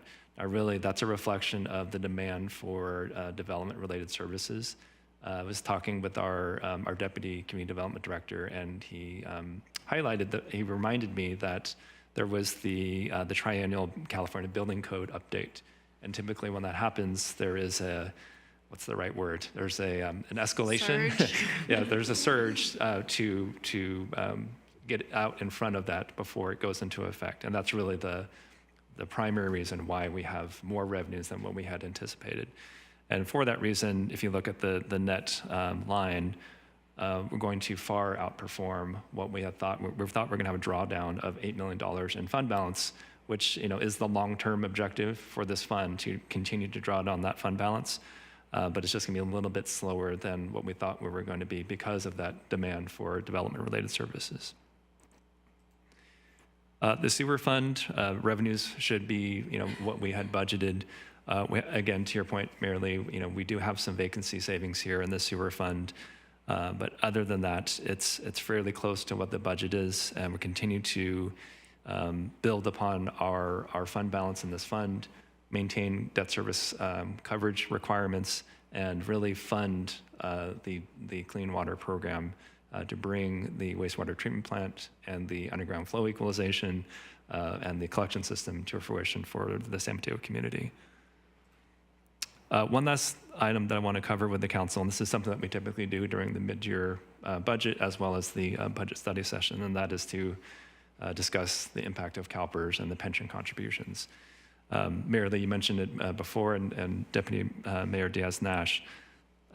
This graph shows 30 years of CalPERS return on investment juxtaposed against its discount rate, which is the long-term rate of return assumption in orange. The deviation between the actual returns and the discount rate, that's what we're amortizing over 20 years at a rate of 6.8%. It's effectively a mortgage or a loan. Every time there's a deviation, it's another loan. And overall, these investment losses, it continues to escalate our pension contributions. Last year was no exception. It was an investment loss of negative 7.5%. So just to be clear, we're not amortizing the difference between 0 and 7.5. It's the difference between 6.8 and negative 7.5. So this is what the next 30 years of pension contributions looks like. In the orange is what pension contributions would have been if we didn't have that negative 7.5% loss. The black bars, that's with the loss. You'll notice it kind of ramps up over the 5-year period starting in 2025. That's CalPERS 5-year ramping methodology. Starting in 2029, it's about a $10 million per year difference because of that loss. In aggregate, when you add up the 20 years of amortizing that loss, it's $177 million. It's a substantial loss. And furthermore, not that we need more bad news, but the unfunded pension liability because of this loss, you may recall in December, your first meeting, the annual comprehensive financial report, one of the bright lights from it was the pension liability dropped $70 million. That's because there was a 21.3% return. Let me just go back one slide. The prior year was a 21.3% return, and we plummeted down to earth negative 7.5%. So that, and you may have a question. I'm trying to anticipate your questions. In 2044, you'll notice, well, why does that year spike up? That's because the amortization of that gain from the prior year ends. So you've got that 1 year of the final year of amortizing this significant loss. So the recommendation this evening is to receive the mid-year report, adopt a resolution to approve supplemental budget appropriations in the amount of $2,488,852 of additional property tax to, 1, increase transfers out from the general fund by $2.4 million to the 2% TOT fund, and 2, to increase the Department of Information Technology operating budget by $88,852 for software subscription fees, and you've already done this, but provide direction on Measure CC options. With that, welcome any questions from the council.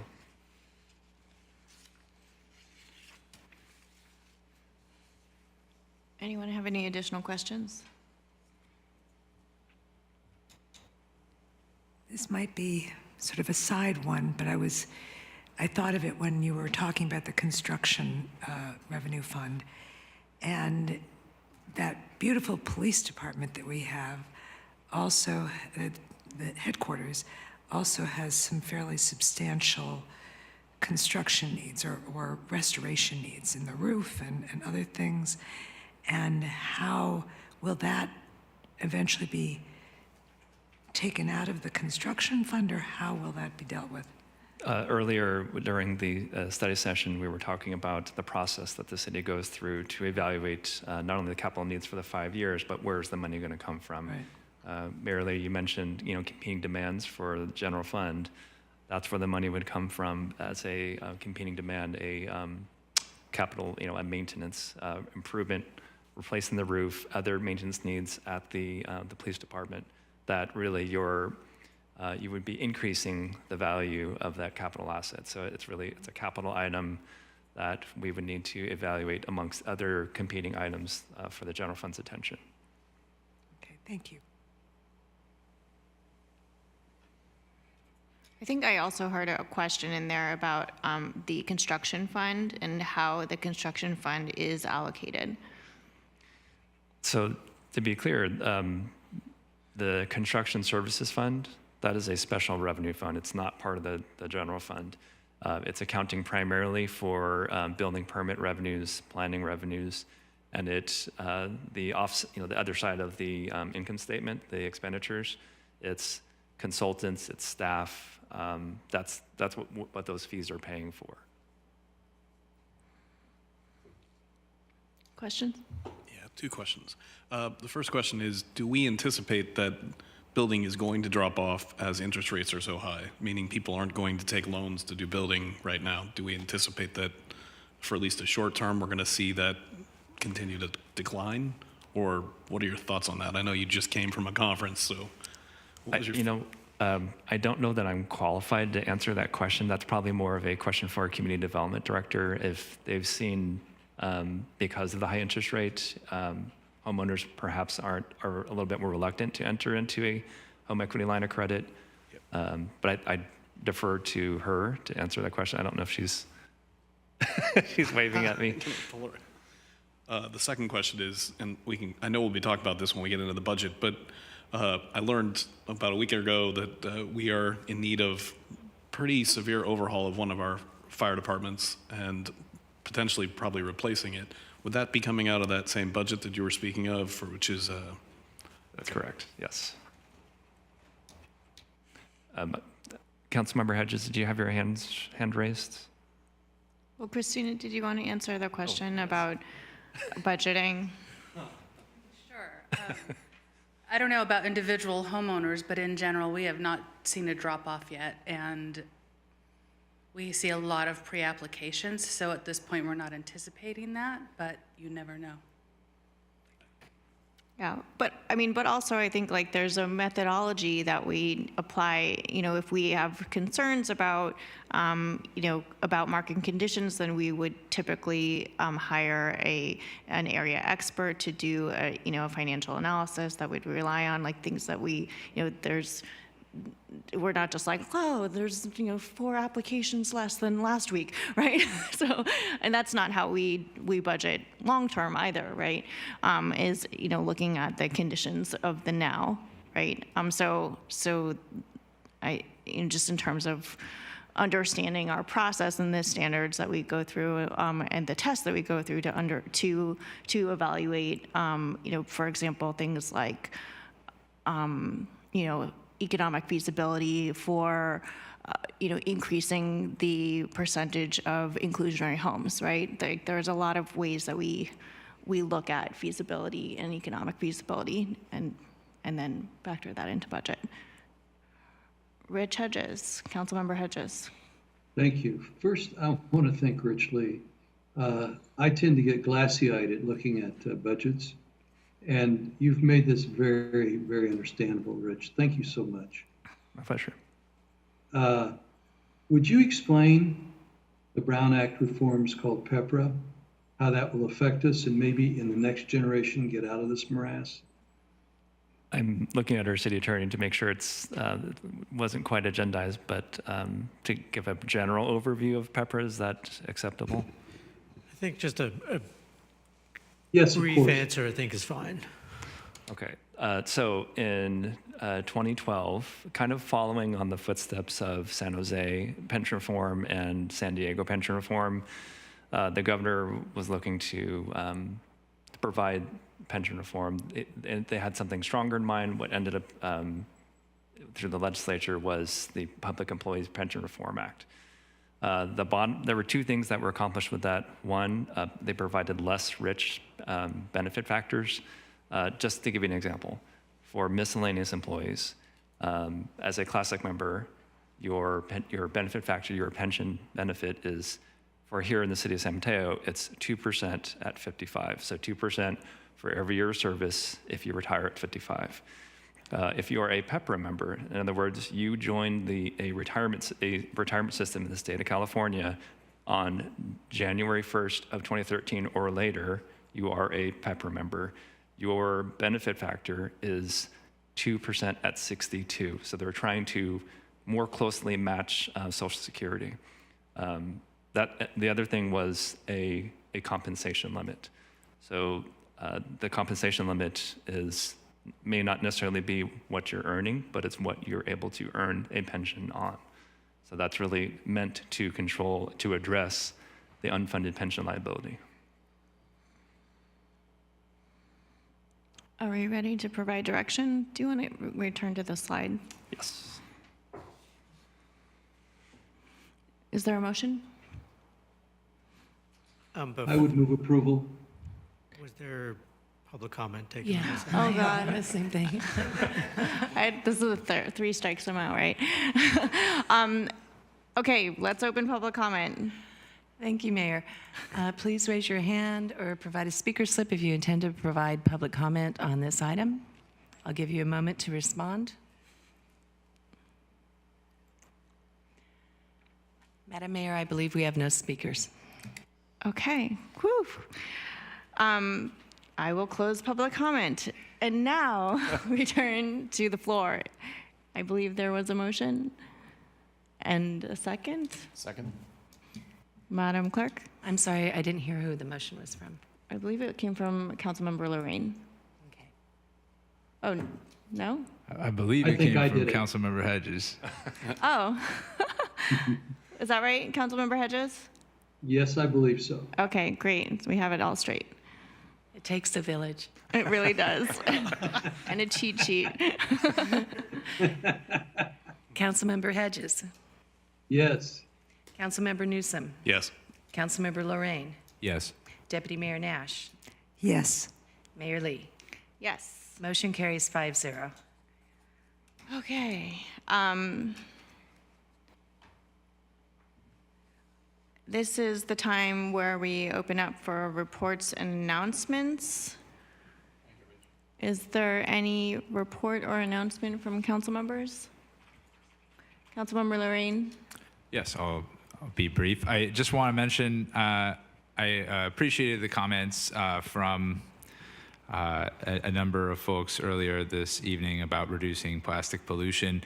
As was briefly noted, the city has recently adopted an ordinance requiring fiber-based compostables in foodware at various restaurants and food facilities, but a number of them were inquiring into more action related to reusables. And I just wanted to also note that the city has begun a reusable pilot with Okapi reusables at a number of downtown restaurants and cafes, including 3B's, Meat Fresh, and more. So if you're interested in checking that out, go to the city website, www.cityofsanmateo.org. We have some information on that, and I have used it, and I hope you will try it out too. And if it's popular, we might be interested in expanding upon that.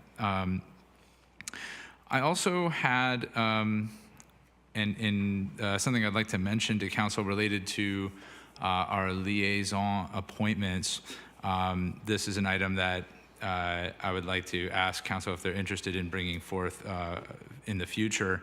But we do not currently have a supervisor representative. We have one for our state senator, assembly member, and Congress member, but we didn't have one for this supervisor, and our supervisor indicated an interest in potentially having a representative. And I thought that might be a good thing to have, and I was curious as to whether other council members may feel that way as well. And I would just note that I would be happy to serve in that capacity, but if others were interested, we could potentially have a process for determining that, and would leave it there. I support adding a designated liaison position, but I think it needs to go to a future agenda item. So do we have consensus from council to bring this back for future discussion and a decision? Nodding heads. Yes. Yes. Great. Any other announcements? No. Okay, great. Then we will adjourn this meeting and return back to this special meeting to take up consideration of the Winter Storm Damage Relief Fund. Do I need to use my gavel to adjourn, or do I wait until after? Always proper to use the gavel. Say no more. So we have officially adjourned, and now we are returning back. Does anyone need a bio break? Yes. Okay, why don't we take a quick break for 3 minutes, and we will see you back in 3.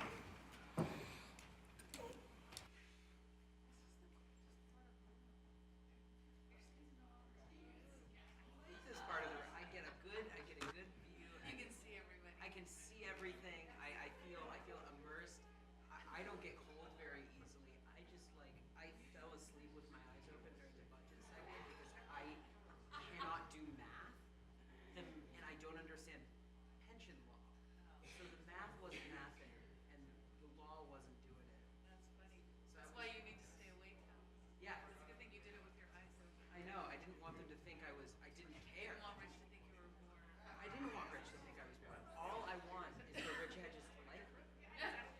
He followed me on Instagram.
They have 60 days now. I was ready for like, they just got it. I was ready for instant. No, it'll take them a while. We talked to It's them. 90 days. Yeah, we've been talking with them. Yeah, we're waiting. I don't know what I was expecting. I thought they would get it, and then on January 31st, They got builders were. a whole bunch of them, not just ours. Yes. So if it isn't in compliance, when does builders report start happening? So it's like maybe. Well, it depends if there's any builders who want to, Yeah. who do, and it also depends on how they choose our housing development. They actually, we had a very nice conversation with them, so. That's good, because I heard. They're not our harshest critic, let's just put it that way. It's good. They were hard. I mean, weren't there some cities that just kind of threw their hands up and said, we're not even going to try? At least we tried.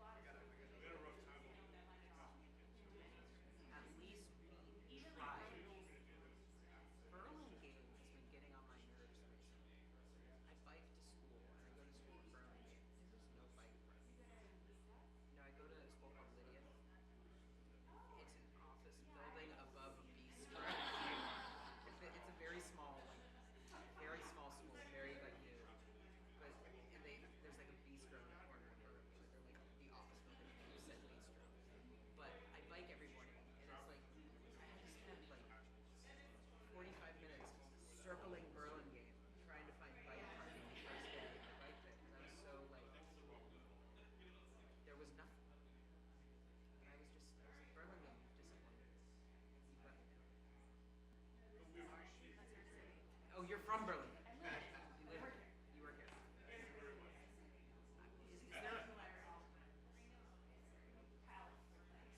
Is this like a known issue? Okay, stretching time. You know what? I'm gonna stand. I'm gonna do the dance. Yeah. I start really fidgeting in my seat. Should incorporate that into a, Parks and Council. Like stretching. So you could do like stretches with Lisa. You could have like a little break, and the Zoom could stay on, and you could encourage everyone to stretch.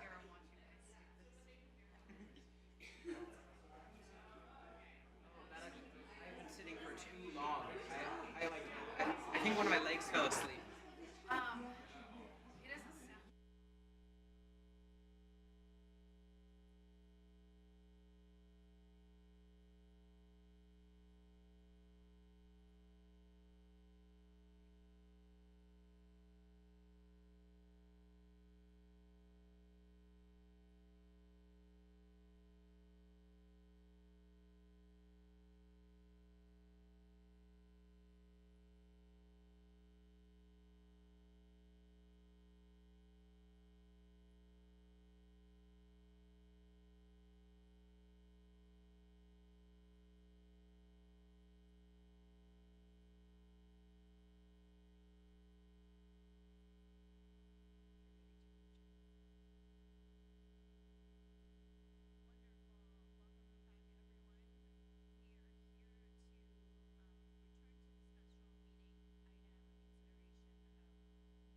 Have any follow-up questions from the last conversation? Could we perhaps pull up the slide of what we're considering? Can we do that? Thank you.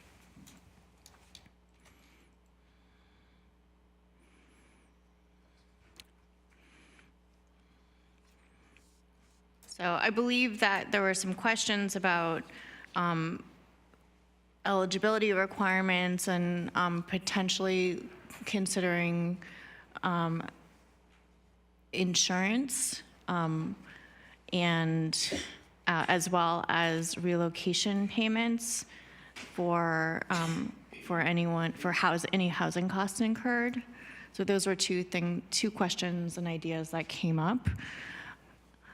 I wanted to ask Councilmember Hedges, many of the community members in your district are saddled with exorbitant costs for insurance. And, as somebody who's very close to the community there, I'm curious to hear your perspective on the treatment of insurance in terms of making that a requirement, and if you feel like that would potentially put an undue burden on residents on the east side who are already paying significantly high premiums.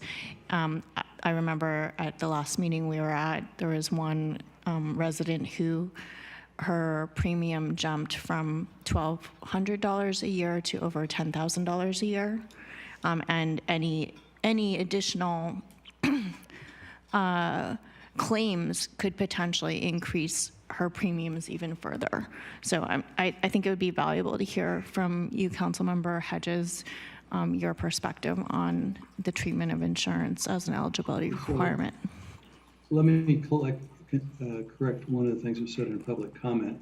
The only people that are currently in a FEMA flood zone are the North Shoreview area and the area where that is in North Central.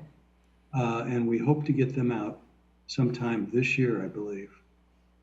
Drew can probably give us a closer date.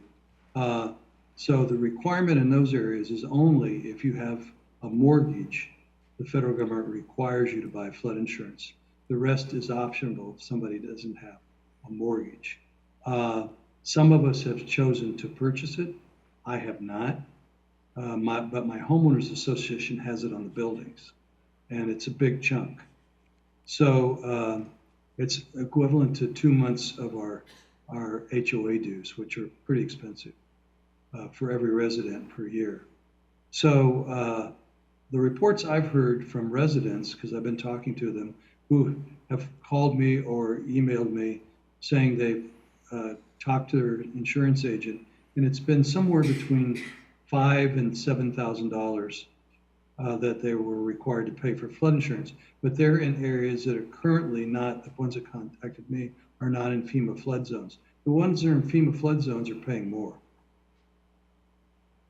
So, and the cost has been going up constantly. So it's almost prohibitive for, like many of our people in North Shoreview and in Shoreview and Parkside, who are on very close incomes, maybe many of them working 2 jobs and more than one family member working 2 jobs to be able to stay here. An example I could give is in the community where I go to church, many of our residents, church members that lived in Shoreview have moved to the East Bay, but they were paying as much before we got out of FEMA, even back then, as $7,000 a year. So I think for most people in San Mateo, in the areas where I reside, it is prohibitive for flood insurance based on their budgets. But saying that, I think it would probably create a lot more bureaucracy for the city to require evidence that they've applied for insurance. I think that we should just go ahead and evaluate the claims without putting that extra burden on the city or the resident. I would agree with that assessment, and I would just note that there's a very formalized process to go to apply for individual assistance through FEMA, which does require an insurance assessment, and so that process is already very much in place, and the intent of this fund was really to get folks help as quickly and easily and fairly as possible, with as little bureaucratic tape as necessary, knowing that there are probably a great number of community members who have direct costs in the couple $1,000 range that likely will not apply for FEMA, right? That the red tape and the bureaucracy, as well as the immigration status requirements make it very challenging to actually pursue that, especially for something that is considered relatively low dollar amounts. And we know that, some folks who have, incurred significant damage in the, $75,000 range are great candidates for FEMA, right? And likely have resources to explore that. The intent of this item, I think, is really looking at, a yes and approach. We know that thankfully FEMA has come through, that process is clear, but knowing that there are barriers and limitations to it. So where can we fill in some of the gaps? And what is the role of the government in terms of our general fund and our ability to provide some direct assistance to those who might not fall into the catchment of FEMA, right? So that was the intent of this conversation. So I personally don't feel like insurance should be a requirement. Yes, and through the mayor, I agree and am aligned with that and appreciate the discussion. So then the other idea that I heard was about folding in housing costs.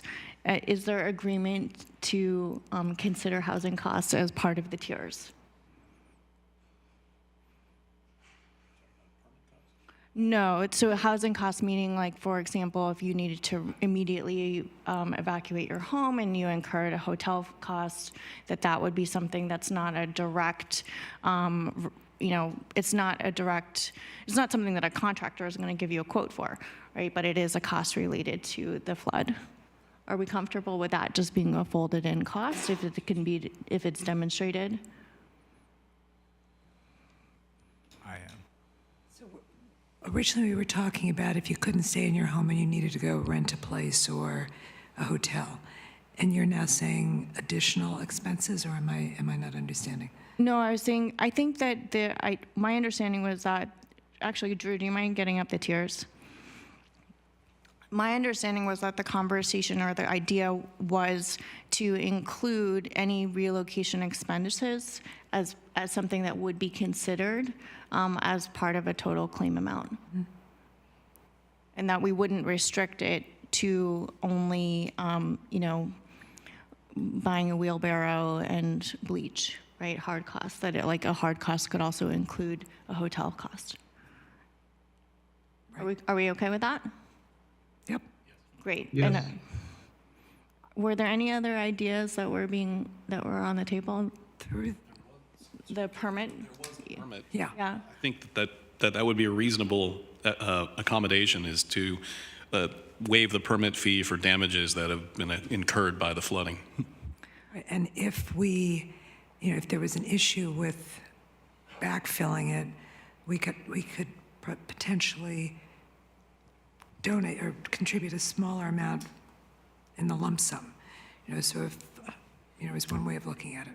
Right. So, for example, instead of maybe doing the full 150, we could do 100,000 and use the 50,000 in reserves to either backfill those types of expenses, or perhaps if we saw there's a huge need for it, we could then allot more of that remaining 50,000. Councilmember Hedges? Yes, I just wanted to make it clear, because we're going to waive permit fees, we're not saying you don't need a permit. Can you repeat that? It's hard to hear you. Yes, I said I want to make it clear that just because we're waiving the permit fees doesn't mean we're waiving the necessity for acquiring a permit. Yes. Thank you for stating that. I'm sure city staff appreciates that message carrying very clearly, that this is in no way a waiver of the requirement to get a permit. It is a discussion about the fees for the permits. And would it be possible, I don't know who I'm asking this of, that the city contribution would not be commingled with the private donations, just so it was clear what city funding was being used for versus private contributions? Is that Director Lee question, or?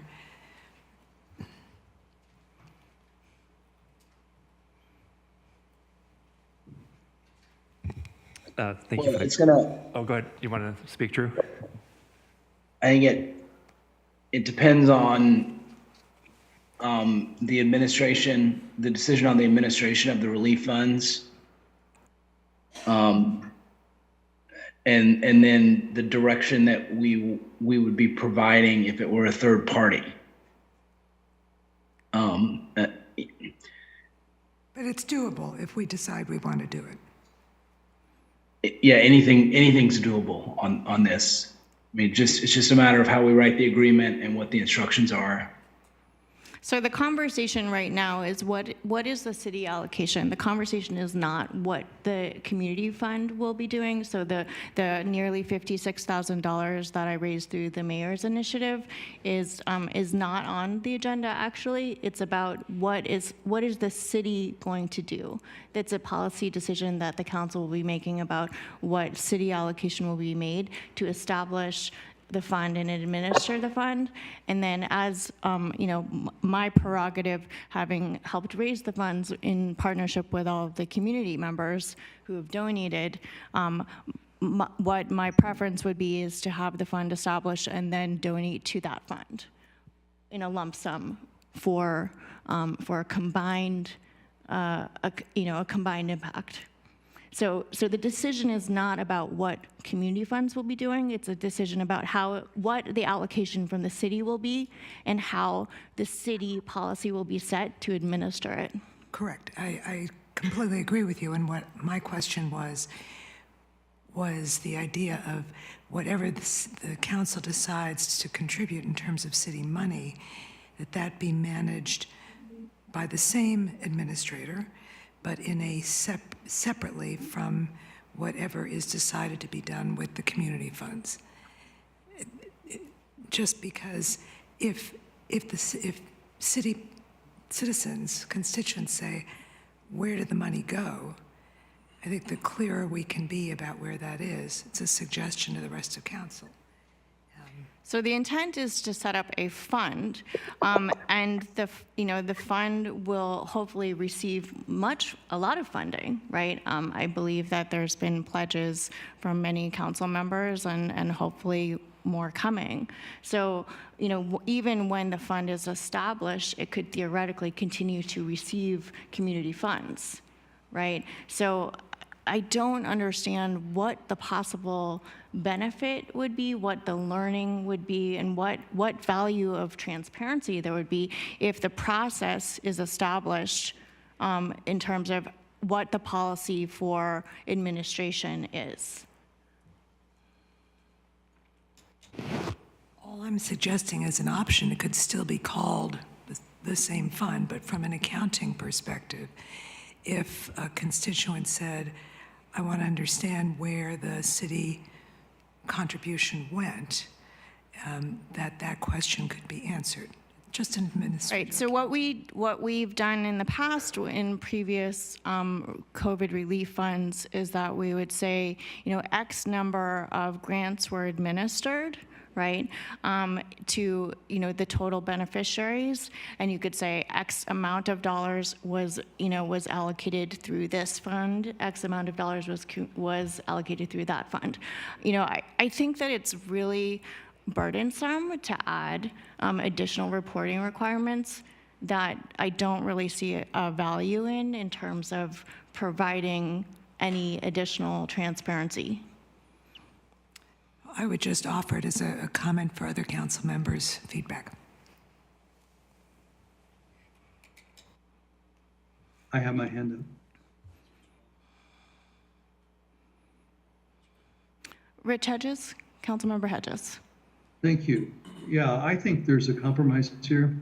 I think that we can have a single fund, but I think Rich Lee could probably do a dual declining balance sheet for each one, and maybe even figure out the amount of money in each one and take a percentage from each one for what we grant to someone. So I don't think that would be too difficult, but I'd like to hear from him if it is or it isn't.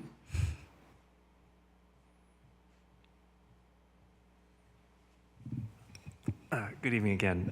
Yes, we have a brand new ERP, as the council knows, and I'm confident that we could set up whatever the council wishes to do, can track it at any level that the council desires.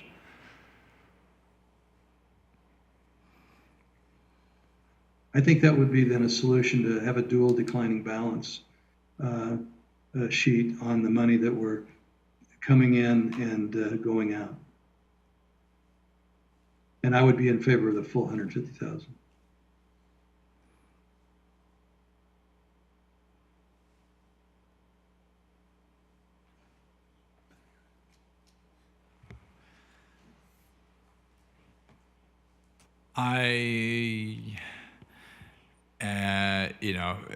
That sounds okay to me. I feel like I don't have a strong opinion on that particular piece of it. I'll focus on the considerations before us on the slide, which would be to suggest that the city do donate up to $150,000 toward this. That it be administered through a third party. And I think with regards to eligibility and criteria, I think the mayor's comments were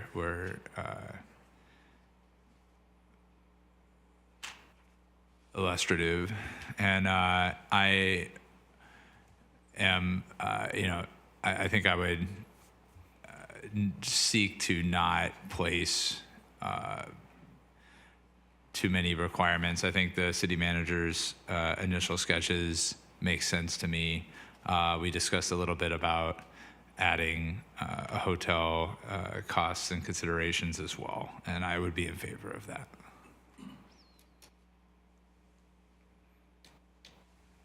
Can I just go my whole list? Is that okay? Please. Okay. I would suggest that we start with 100,000. We hold 50,000 for potentially permit fees that we'd be paying. If we see that we're having a large turnout and there's more need, then we could allot the additional 50,000. I think that we should waive permit fees in lieu of anything that is damaged, but people need to get a permit, and that's required, and there's no reason why you wouldn't because it's free. So please make sure you get your permit. I think the FEMA relief is going to help some of the bigger dollar people who have tens of thousands of dollars worth of damage. So the way I kind of envision this is more of the smaller bridge loans. There's a lot of people in my district, in the southern part of my district, Lori Meadows in particular, that are renters. Some of them are undocumented. They have a lot of damage to personal losses from things that were in their storage lockers. So I see this as potentially something that is a better opportunity for them, smaller bridge loans. We can give more out if we can give $500,000 loan or $500,000 contributions. I also think, that we could have another tier for people who have property damage. That said, I don't think we need to require them to have flood insurance because most of the people that had flooding, or a good number of people who had flooding, were not in a flood zone, so they weren't required to have insurance. I would hope that if people are getting flood insurance, that we could hold them accountable, meaning we would be willing to pay up to whatever their deductible doesn't cover. But if they're getting a $70,000 payout from their flood insurance, we shouldn't be also giving them additional money beyond their cost. So that's what I envision. I think using a third-party administrator like Samaritan House would be ideal, and really that's all my points. Is there any questions to what I'm thinking, or does that all make sense? I have another comment. Were you suggesting a fourth tier? I didn't quite understand that about the property damages. What were you saying? Well, yeah, I mean, what I was saying with property damage is we maintain the tiers, but I think we make it heavier on the lower tiers, meaning there's a lot of people that have not a lot of damage, but have lost personal effects, have had their storage lockers destroyed. So I think we weight it heavier on the lower, more of a bridge loan type of a payout, like a small amount, or $500 or $1,000, as opposed to giving away, $3,000, $5,000. But we could have on that higher tier that be specifically to people who have property damage that isn't covered by, insurance. That was my thoughts. Again, I'm just spitballing.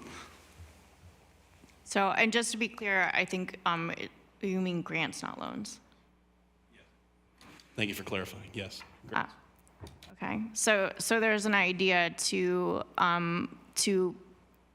maybe designate a larger proportion of the fund to the lower tiers. Is that what I'm hearing? Yeah, that's what I envision. But again, that's just my idea, and I'd love to hear everybody's feedback on it. Councilmember Hedges? Yeah, I think I want to talk about is what happens when they come out to inspect for the permit. Oftentimes, the person will see that's doing the inspection will see things that need to be changed. That's under current code. I want to hold people harmless on that and not add to their misery right now. You can do that later.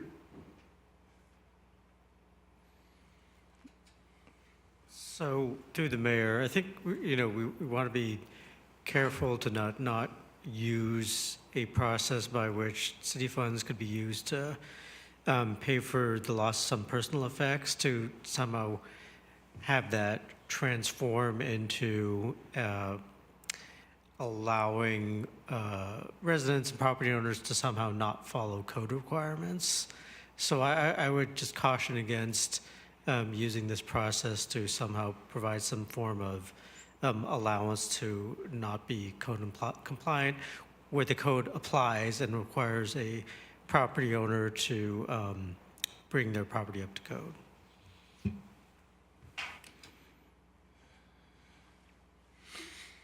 Comments will take it.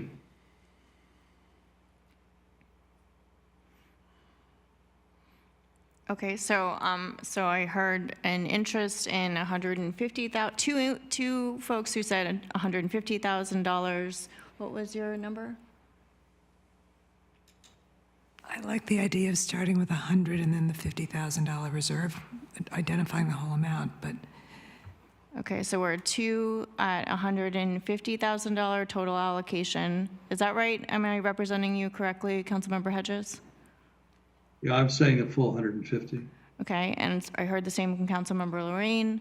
I believe that Deputy Mayor Nash and Councilmember Newsom are suggesting $100,000 with the $50,000 in reserve to cover the potential backfilling for permit fees. Or if demand is greater than we expect.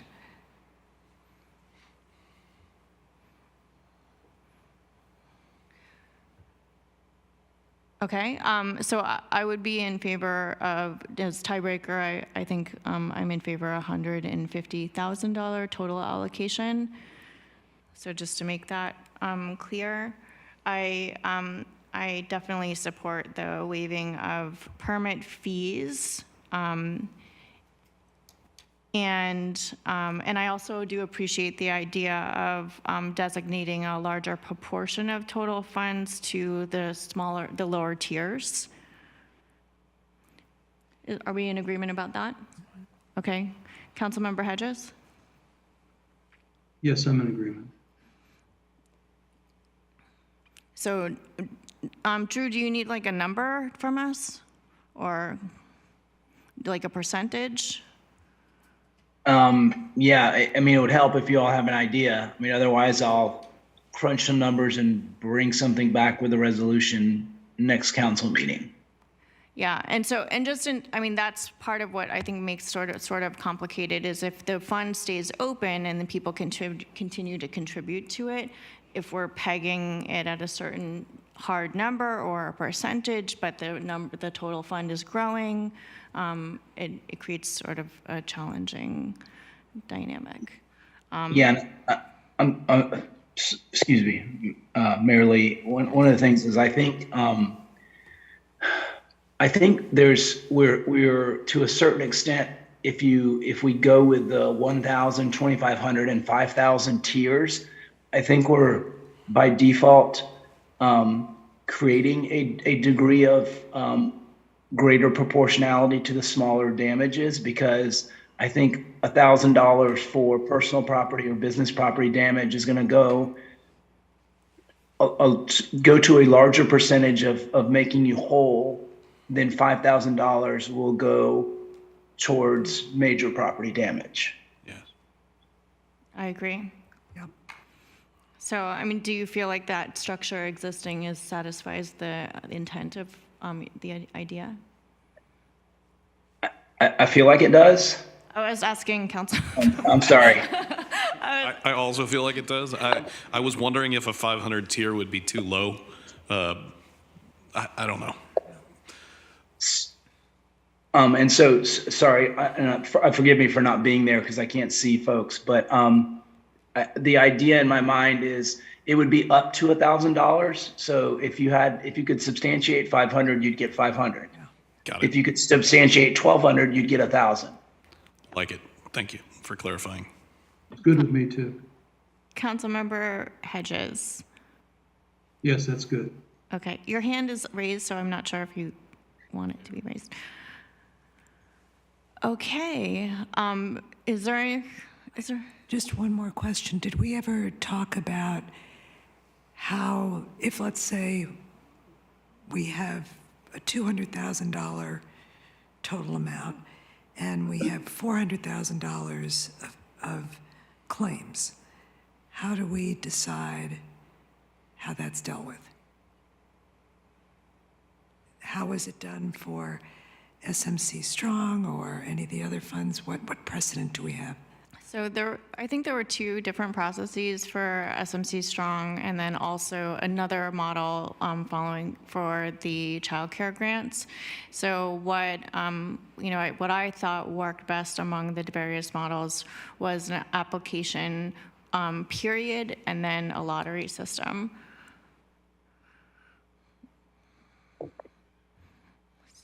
So that's one model that the fact is that we cannot come close to meeting the true need. Right. So if we have I think working through a third-party partner like Samaritan House, it addresses some of the barriers to entry, right? That we are known in the FEMA process. It is a much more expedited and lower friction process, and it has a catchment for the folks that were impacted. To some people, $2,000 is a lot of money, right? It's the difference between making rent or living in your car. And so getting some help into the hands of folks that really need it, and that will make a really significant difference is, I think, the intent of this program. And I think that having an application window, we know that Samaritan House has bilingual capacity, and they've administered the grant successfully through the various COVID relief programs, and even in our rental assistance program during COVID as well. So there's a strong track record, and I think that if we layer it with, I think a lottery with the window is, for me, more fair than a first come, first serve. That's my strong preference. Yep. Okay, looks like we have consensus on that process. One last question. Is there anything we can learn from the fund they're administering for Belmont? With the flooding that happened in Belmont, Samaritan House is administering a fund. I don't know if they do it at all differently, or does anyone know? Are you sharing something, or are you asking? I'm asking. Okay. I just don't know whether, I'm just looking for if there's something out there we can learn from. So I think that that's a unique situation in the sense that it's a much smaller, a very small geographic area and population, right? So I think that that is not exactly an apples to apples situation. But I don't know, Drew, have you looked into that model at all? I have not. Yeah. So, I mean, from what I heard and what I saw, there was very large scale damage. They had to be entirely evacuated. So what we're talking about is, very wide deviations and very variables in terms of how San Mateo and San Mateans were impacted, right? So for some people, it was 6 hours digging mud and buying gallons and gallons of bleach and tearing out some, 3 inches of drywall, around the bottom of, their basements. For other people, they are 6 inches of water in their ADU and having to, pump out their entire crawl space, right? So it's really, I think it's knowing how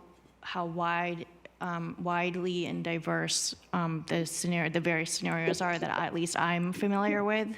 That I think that this structure that is being presented is, is fair, is clear, and most importantly, is equitable and expedited. So that I think is, what the intent was, and so with that, are you comfortable with the direction we provided, Drew? Yes, I am. Great. Okay.